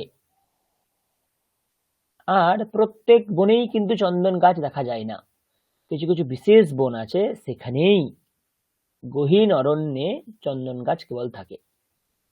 মানে এখানে কি বলছে, কোনো কিছুই কিন্তু খুব সহজলভ্য না। শৈলে শৈলে না মানিক্যম, প্রতি পর্বতেই কিন্তু মানিক্য পাওয়া যায় না, কিছু বিশেষ পর্বতে থাকে। মৌক্তিকম না গজে গজে, গজাহা শব্দের সপ্তমী গজে, হাতি মাত্রই কিন্তু সেখানে মুক্ত পাওয়া যায় না, কিছু কিছু বিশেষ হাতিতেই কেবল মুক্ত পাওয়া যায়। সজ্জনাহা নাহি সর্বত্র, সব জায়গাতেই কিন্তু সজ্জন ব্যক্তিরা থাকেন না, কিছু কিছু বিশেষ জায়গা আছে সেখানেই সজ্জনরা থাকে। চন্দনম নাহি বনে বনে, বনম শব্দের সপ্তমী বনে বনে, বন মাত্রই যে চন্দন গাছ হতে হবে এরকমটা না, কিছু বিশেষ অরণ্য গভীর জঙ্গল সেখানেই কেবল চন্দন গাছ থাকে। মানে এরা কিন্তু সব হচ্ছে প্রিসিয়াস থিং, ওকে, এরা কিন্তু সব জায়গায় অ্যাভেলেবেল না, কিছু বিশেষ বিশেষ স্থানেই এরা থাকে। আর কি বলছে, খুব সুন্দর এটা, না দেবো বিদ্যতে কাষ্ঠে, কাঠেতে কাষ্ঠম শব্দের সপ্তমী একবচন কাষ্ঠে। না দেব বিদ্যাতে, বিদ্যাতে মানে থাকা, না বিদ্যাতে মানে থাকে না, কাষ্ঠে না দেব। তাহলে দেবতা কিন্তু কোথায়, কাষ্ঠে থাকে না, কাঠে থাকে না। না পাষাণে, পাষাণ শব্দের সপ্তমীর একবচন, পাথরেও থাকে না। না মৃন্ময়ে, মৃন্ময় যে মূর্তি, মাটি দ্বারা নির্মিত যে মূর্তি, সেখানেও কিন্তু দেবতা থাকে না। তাহলে দেবতা কোথায় থাকে, ভাবেহি বিদ্যতে দেবঃ, দেব কোথায় থাকে, ভাবে, ভাব শব্দের সপ্তমীর একবচন ভাবে, আমাদের যে মনোভাব, আমাদের যে শুদ্ধ বুদ্ধি, আমাদের যে গভীর চিন্তন, সেখানেই দেবতারা বাস করেন। তসমাৎ ভাবোহি কারণম, তাই জন্য এই ভাবটাই হচ্ছে প্রধান, যার যেমন ভাবনা তার তেমন কর্ম, এই ভাবই হচ্ছে প্রধান। কাঠেও দেবতা থাকে না, পাষাণেও থাকে না, মাটিতেও থাকে না, কোথায় থাকে, একমাত্র ভাবে। ভাব মানে বুদ্ধি, মন, পরিপূর্ণ শুদ্ধ ভক্তি, এখানেই কেবলমাত্র দেবতা থাকে। তাই জন্য ভাবোহি কারণম, ভাবই হচ্ছে সেই আধ্যাত্মিক জগতের প্রধান কারণ হচ্ছে ভাব। পরনিন্দাসু পাণ্ডিত্যম, আচ্ছা আপনাদের মনে একটা প্রশ্ন হতে পারে, স্যার আপনি হাতিতে মুক্ত থাকে বললেন, এটা কিন্তু সত্যি হাতিতে মুক্ত থাকে না, এটা কিন্তু কি জানেন তো একটা কিংবদন্তি রূপ, একটা রূঢ়ি। আমরা ছোটবেলা থেকে অনেক কিছু বলে বলে অভ্যস্ত না, হয়তো সেগুলো তো ফলে না, কিন্তু অভ্যস্ত বলে বলে। তো হাতিতে ওই ছোটবেলা থেকেই অনেক কিছু বলা হতো, হাতিতে নাকি মুক্ত থাকে, তো এইভাবেই বাস্তবিক পক্ষে কিন্তু হাতিতে মুক্ত কিছু থাকে না। ওকে, যাই হোক, পরনিন্দাসু পাণ্ডিত্যম স্ত্বেষু কার্যেষ্বনুদ্যমঃ, কি বলছে, যে অন্যের নিন্দা করতেই ব্যস্ত, অন্যের নিন্দাতেই যার পাণ্ডিত্য, মানে ও খারাপ, সবসময় সমালোচনা করতেই যার পাণ্ডিত্য প্রদর্শিত হয়। স্বেষু কার্যেষু অনুদ্যমঃ, নিজের যে কার্য সেই কার্যে কিন্তু তার কোনো উদ্যম নেই, সবসময় পরের সমালোচনাতেই ব্যস্ত। প্রদ্বেষশ্চ গুণজ্ঞেষু, আর কি, যারা গুণবান ব্যক্তি তাদেরকেও কি করবে, দ্বেষ করবে, হিংসা করবে। পান্থানো হ্যপদাম ত্রয়ঃ, এই তিনটে যে পদ বলছে, এই তিনটে পদ মানে কিন্তু তার জীবনে বিপদ উপস্থিত, এটা কিন্তু ভাবতে হবে। মানে জীবন থেকে এই তিনটে কাজকে আমাদেরকে দূর করতে হবে। কি কি, পরনিন্দা আসু পাণ্ডিত্যম, কারণ সমালোচনা আমরা করবো না, পরকে নিন্দা নিন্দা নিন্দা, সেখানে পাণ্ডিত্য ফলিয়ে কি লাভ। স্বেষু কার্যেষু, নিজের যে কার্য সেখানে অনুদ্যমঃ, কোনো উদ্যমই নেই তার, কোনো সে কাজ করছেই না সে, তো যে নিজের কাজ করে না তার মধ্যে কিসের পাণ্ডিত্য। আর কি, প্রদ্বেষশ্চ গুণজ্ঞেষু, যিনি গুণবান মেধাবী তার থেকে আমরা শিখবো, তাদেরকে যদি আমরা হিংসা করতে শুরু করি তাহলে আমরা তাদের থেকে কিভাবে শিখবো। তো এই তিন দশা যার, যে পরনিন্দাতে পাণ্ডিত্য দেখায়, যে নিজের কার্য করে না এবং গুণী মানুষদের যে হিংসা করে। এই তিনটে পদ যার, সে কিন্তু বিপদমুখী, সামনেই তার বিপদ উপস্থিত। এই যে তিনটে পথ, এই তিনটে পথেই কিন্তু বিপদ লুকিয়ে। তাই বলছে এই তিনটে পথ জীবন থেকে বর্জন করতে হবে। পরনিন্দাতে পাণ্ডিত্য দেখে কোনো লাভ নেই। নর্মাল থাকো, নিজের কাজে উদ্যম দেখাও, নিজের কাজ যেটা সেটাকে খুব ভালোভাবে পালন করো, আর গুণী ব্যক্তিদের কাছে যেটুকু শেখার আছে শিখে নাও। এই তিনটে ভাব যদি থাকে, এই তিনটে ভাব কিন্তু আমাদের উন্নতির লক্ষণ, আর তার ঠিক বিপরীতগুলো অবনতির লক্ষণ। এটাই বলছে এখানে। তো পরনিন্দা, তার সপ্তমী বহুবচন পরনিন্দাসু। स्वम মানে নিজের, ফলম स्वम ফলেষু স্বেষু, কার্যম কার্যেষু সপ্তমী। প্রদ্বেষশ্চম গুণজ্ঞেষু গুণজ্ঞঃ, তার সপ্তমী বহুবচন গুণজ্ঞেষু। তো এখানেও সপ্তমী বহুবচনের প্রয়োগ রয়েছে। তো এইভাবে কিন্তু আমরা সপ্তমী বিভক্তি দিয়ে তিনটে যে শ্লোক আছে সেই শ্লোক পড়লাম। মোটামুটি পরিষ্কার আপনাদের? স্যার বলছি প্রথম যে শ্লোকটি সেখানে স্যার সর্বত্র শব্দটি কি সপ্তমীতে আছে না স্যার ওটা প্রথমাতে আছে? সর্বত্র শব্দ প্রথমাতে নেই, সপ্তমীতেই প্রযোজ্য। যে বললাম কুত্র, কোথায়, সর্বত্র। তো সপ্তমীর যেমন প্রশ্নবোধক শব্দ কুত্র, তেমনি উত্তরবোধক শব্দ সর্বত্র, সব জায়গায়। তো সর্বত্র শব্দ সপ্তমীতেও নেই, এটা সপ্তমীর বাচক, এটা তো অব্যয় পদ না, তো এটা সপ্তমীর বাচক। তো সর্বত্র বোঝালে আমরা সপ্তমী বিভক্তি কদাচিৎ প্রয়োগ করতে পারি, যে সব জায়গাতে, সর্বেষু স্থানেষু, এইভাবে। ওকে, সপ্তমী বিভক্তির বাচক। পরিষ্কার? হ্যাঁ স্যার। আর যেটুকুনি আমরা আজকে শিখবো, আজকে শেষ পয়েন্ট, এটি হচ্ছে সম্বোধন। সম্বোধন খুব সোজা। দেখুন, কথাটা শুনেই বুঝতে পারছেন এটা কোনো বিভক্তি না। সম্বোধন মানে আমরা যদি কাউকে ডাকি, কাউকে সম্বোধন করি, কিভাবে ডাকবো তাকে, সেই সম্পর্কেই বলছি, তাকে আমরা কিভাবে ডাকবো। তো এক এক করে বুঝি চলুন। রামঃ, রামৌ, রামাহ, তাই না? প্রথমা বিভক্তি আমরা পড়েছি। তো এর সম্বোধনে আমরা কিরূপ পাই? আপনারা এক কাজ করবেন, হে শব্দ বসাতে পারেন অথবা রে শব্দ বসাতে পারেন। এক বচনে কিরূপ হয়? হে রাম। কিরূপ পেলাম? হে রাম, হে রাম, হে রাম। কাউকে ডাকছি, আমরা রামকে ডাকছি, এ রাম, হে রাম, রে রাম, এইভাবে আমরা ডাকতে পারি সংস্কৃতে। তাহলে রাম শব্দের এক বচনের সম্বোধনে কিরূপ পেলাম? রাম। ক্লিয়ার? একটা জিনিস খেয়াল রাখবেন, কেবল এক বচনই পরিবর্তন হয়, দ্বিবচন বহুবচন যেমন তেমনই রয়ে যায়, শুধু সামনে একটা কি শব্দ বসে যায়? হে। হে অথবা রে, আপনারা যা ইচ্ছা বসাতে পারেন। তাহলে দ্বিবচন আমরা কি বসিয়ে দেবো? দুজন রামকে ডাকছি, হে রাম। আর বহুবচনে কি বসিয়ে দেবো? হে রামাহা, হে রামেরা, এইভাবে। তাহলে এক বচনের ক্ষেত্রে আমরা কি বসাবো? হে। দ্বিবচনের ক্ষেত্রে কি বসাবো? সরি, হে রাম, হে রাম, হে রামাহা। দেখুন, কেবলমাত্র যেটা এক বচন সেখানেই রূপ পরিবর্তিত হয়েছে, আর কোথাও রূপ পরিবর্তিত হয়নি। এটা প্রত্যেকটা জায়গার ক্ষেত্রে এটা কমন ফ্যাক্টর। ওকে, কেবল এক বচনই পরিবর্তিত হয়, দ্বিবচন বহুবচন পরিবর্তিত হয় না। এটা একটা পেলাম। তাহলে রাম, হে রাম, গণেশ, হে গণেশ, বালকः, হে বালক, উইথাউট বিসর্গ কিন্তু একই রকম চলবে। নেক্সট, সীতা। এক বচন সীতা, দ্বিবচন কি হবে? সীতে, বহুবচন কি হবে? সীতাহ, তাই না? তাহলে এ সম্বোধনে কি হবে এক বচনে? হে সীতে। খুব ভালো করে মনে রাখবেন, এক বচনে কি হয়? হে সীতে। তখন রামায়ণ দেখবেন রাম সম্বোধন করে ডাকছে সীতে, দুর্গে, এইভাবে, অন্নপূর্ণে, জগদম্বে, এইভাবে। তো হে সীতে।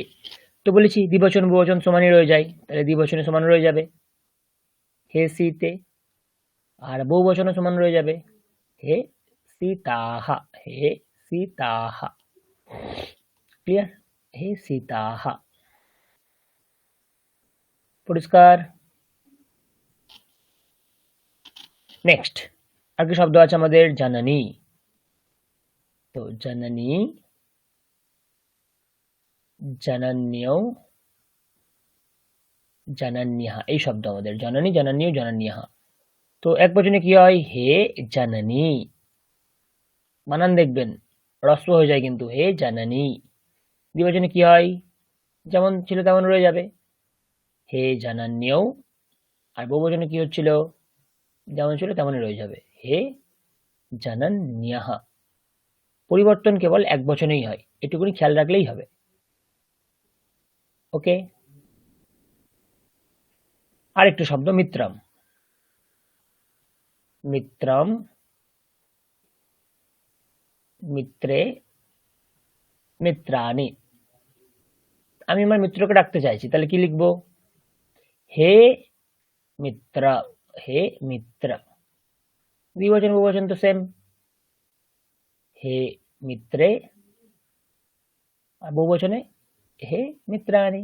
ব্যাস, এইটুকুনি জানার ছিল, আর কিচ্ছু নেই। তাহলে হে মিত্রাণি, পরিষ্কার।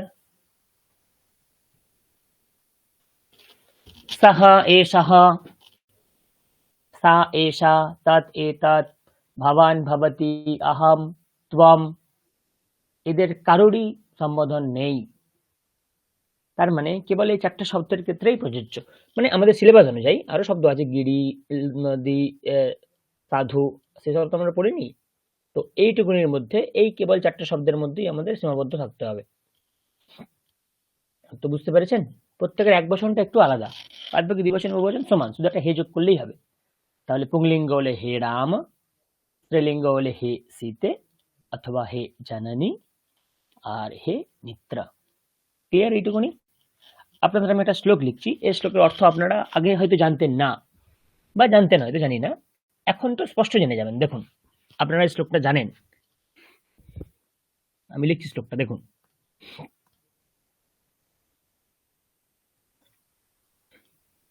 শ্লোকটা শুনেছেন কিনা দেখুন।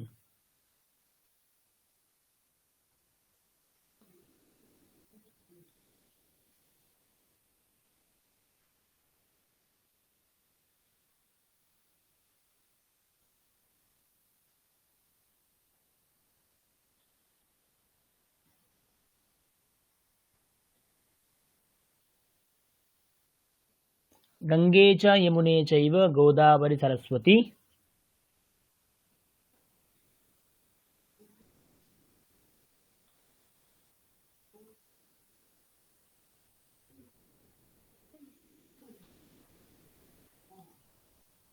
Sorry sorry sorry sorry sorry,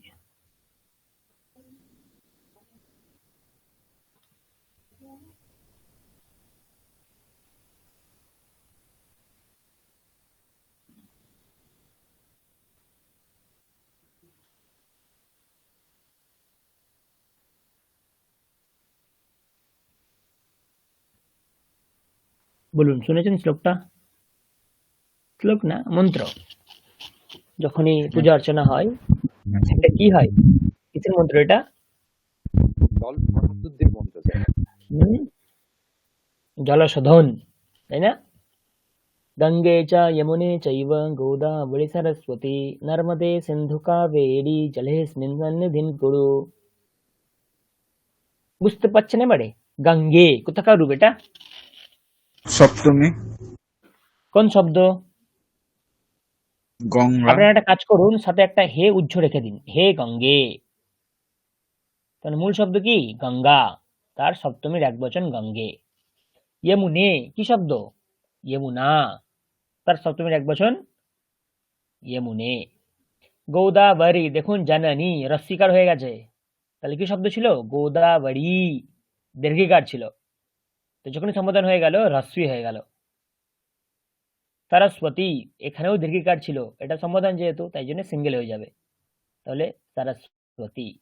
প্লাবন বাবু, হয়তো অনেক বইয়ে এগুলো আপনি দীর্ঘিকার পাবেন, ভুল সব, হ্রস্বীকার যেখানে আছে সেটাই ঠিক। ওকে। নর্মদা শব্দ সপ্তমীর এক বচন নর্মদে। তো সিন্ধু শব্দ আমাদের সিলেবাসে নেই, তো জেনে রাখুন এটাও আপনার সপ্তমী। কাবেরী দীর্ঘি ছিল, সপ্তমীতে হ্রস্ব হয়ে যাবে।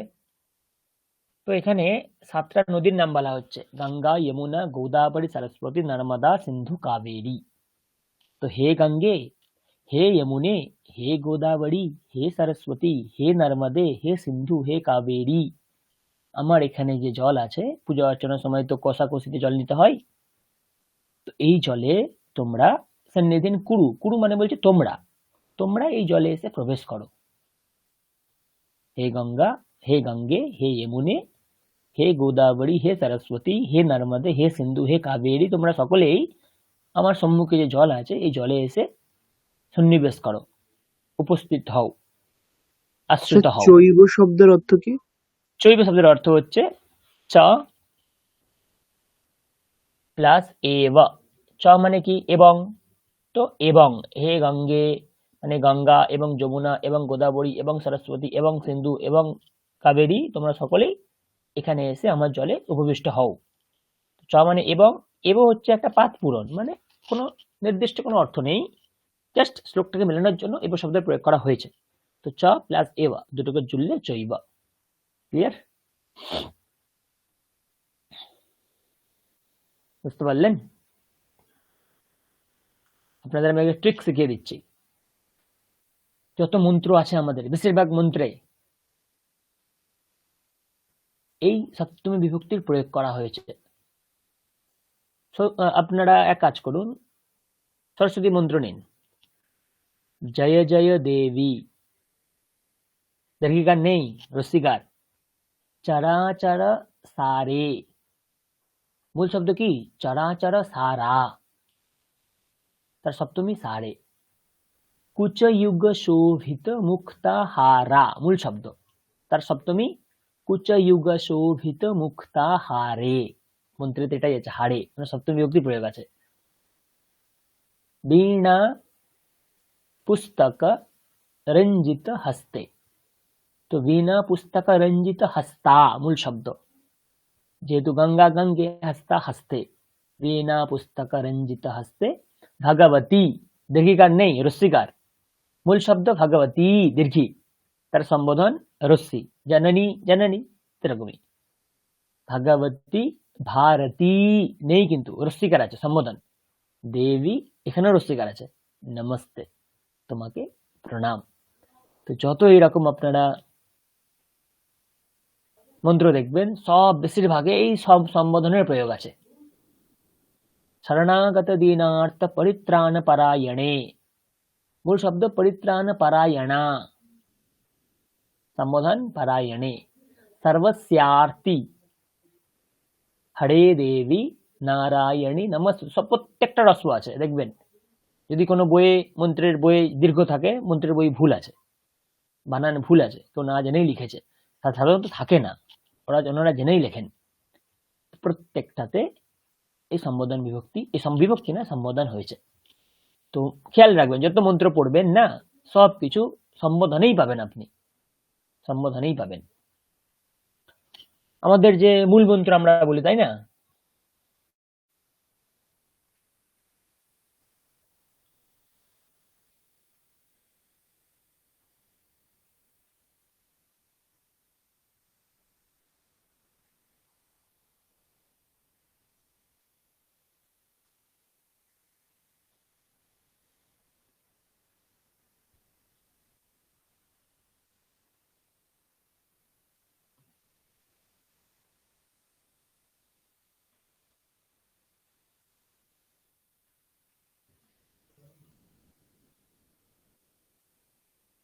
দেখুন আমাদের মূল মন্ত্র, অনেকে কি বলেন জানেন, এটা বাংলায় লেখা আছে।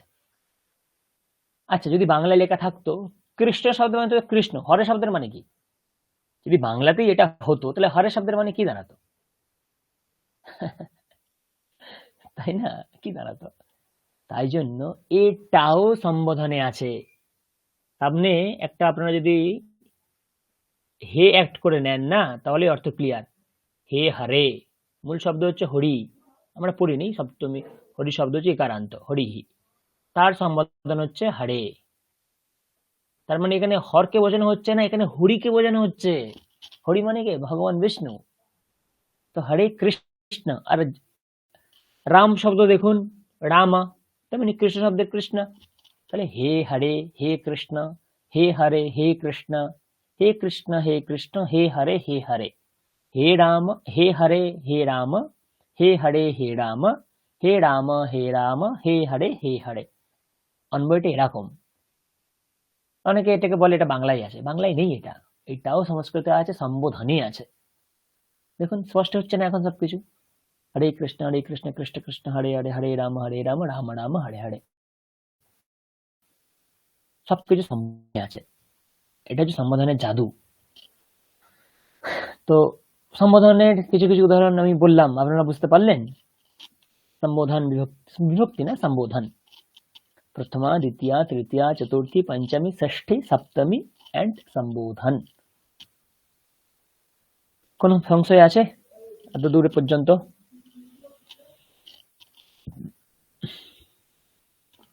বুঝতে পেরেছেন? স্যার বলছি এগুলোকে তাহলে সব হেটা উজ্জ্ব রাখা যায়, মানে নিশ্চয় নিশ্চয়ই, হ্যাঁ উচ্চ রাখা যায় তো, অবশ্যই উচ্চ রাখা যায়। দেখুন সম্বোধনে আপনি শব্দটা পাচ্ছেন হরে, তো উজ্জ রাখাই আছে ওখানে। ধরুন আমি আপনাকে বলছি খাদামি, ধরুন আমি একটা পদ লিখছি এখানে খাদামি, তাহলে বলুন তো এর সঙ্গে কর্তা কি যাবে? কর্তা কি হতে পারে? আমি আমি খাদামি, অহম এটার কর্তা কি হবে? অহম তাহলে দেখুন আমি যদি অহম লিখি বা না লিখি কোনো গুরুত্ব আছে অহমের? খাদামির দ্বারাই কিন্তু এটা কি এনাফ না অহম বোঝানোটা?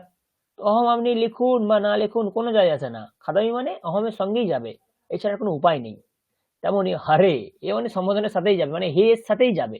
তো আপনি হে লিখুন বা না লিখুন কোনো ব্যাপার না, হে ছাড়া হরে যাবে না। কারণ আমরা তো প্রথমা থেকে পড়লাম তো সপ্তমী পর্যন্ত, কোথাও কৃষ্ণ রূপ পেয়েছেন? রামাহা রামৌ রামাহা, শুধু রামা এরকম রূপ কোথাও পেয়েছেন প্রথমা থেকে সপ্তমীর মধ্যে? না কোথায় স্যার। পেলাম? সম্বোধন। তো ওখানে আপনি হে বসান বা না বসান, কৃষ্ণ এটা মানে সম্বোধনেই আছে, এটা বুঝতে পারবে। ওকে, হ্যাঁ স্যার বুঝলাম। হ্যাঁ। তো এইভাবে তো এক কাজ করবেন, মন্ত্র দেখবেন, যে কোনো ধ্যান মন্ত্র প্রণাম মন্ত্র দেখবেন যা কিছু আছে না সব কিছুই সম্বোধনে আছে। মন্ত্র মানে কি, আমি দেবতাকে নানান আখ্যানে ভূষিত করছি এবং আমি মাকে সেই সেই নাম ধরে ডাকছি, বা কোনো দেবতাকে সেই সেই নাম ধরে ডাকছি, সম্বোধনে তাকে আমি ডাকছি, এইটাই, আর কিচ্ছু নেই মন্ত্রের মধ্যে। কিছু নেই মানে সেই সম্বোধনটা কেন, যেমন কুচ যুগ শোভিত মুক্তাহারে, এ মানে তো বুঝতে হবে। কুচ যুগ শোভিত মুক্তাহারে, কুচ মানে স্তন, যুগ মানে যুগল দয়, তার স্তনোদয় শোভিত শোভা পাচ্ছে কার দ্বারা? মুক্তাহার, মুক্তের যে হার, সেই হারের দ্বারা তার কুচ যুগল জড়িত যে বৃক্ষ সেটা শোভা পাচ্ছে, বুক শোভা পাচ্ছে, এই অর্থ। অর্থ জানতে হবে, কিন্তু আলটিমেট কিছুই নেই ওখানে, কি আছে সেই সম্বোধনের প্রয়োগ করেই মাকে ডাকছি আমি। কালী পুজোতে এরকম মন্ত্র আছে, দুর্গা পুজোর এরকম মন্ত্র আছে, সব পুজোর মন্ত্র দেখবেন same to same, same to same সম্বোধনে প্রয়োগ করা আছে। ওকে, স্যার বলছি স্যার, এই যে যেমন স্যার একটা মন্ত্র হয় না, সর্বমঙ্গল মঙ্গলে শিবে সেম সর্বার্থ একদম সাধিকে। Same to same, same to same, same to same, same to same, আমি লিখছি হ্যাঁ দেখুন। স্যার।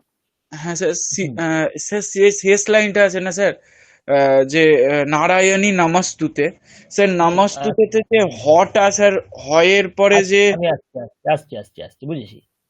সর্বমঙ্গল মাঙ্গল্যে,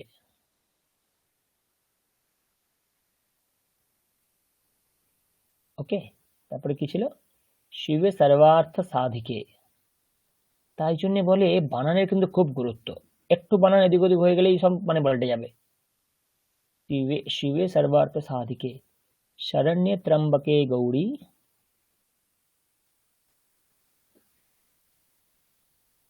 शरण्य त्र्यंबके গৌরী। অনেক বই দেখবেন এইগুলো সব দীর্ঘইকার আছে, ভুল আছে।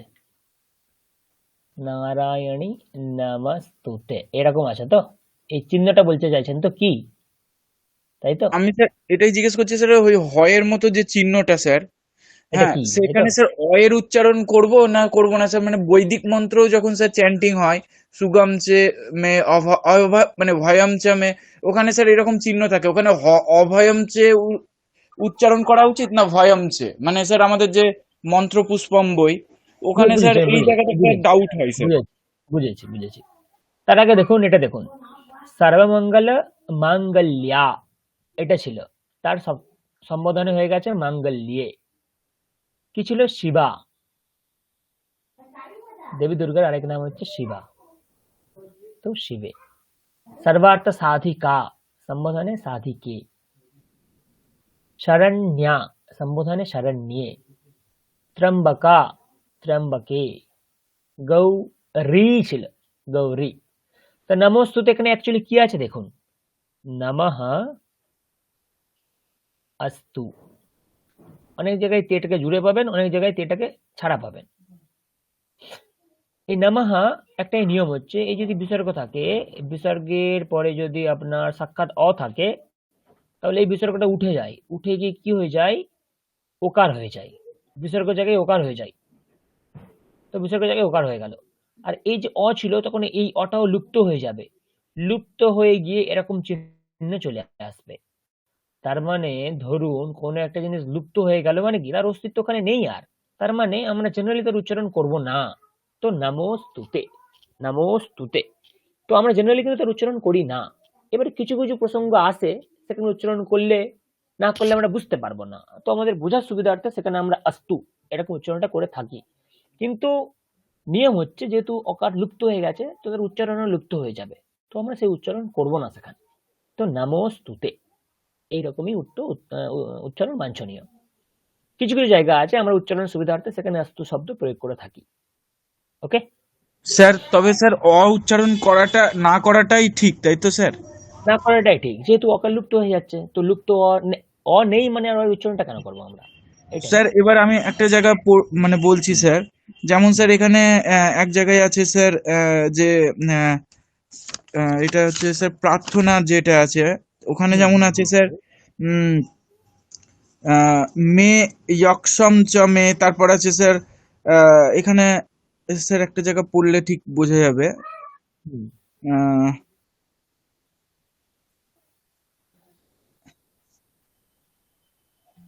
স্যার পড়ছি। হুম হুম।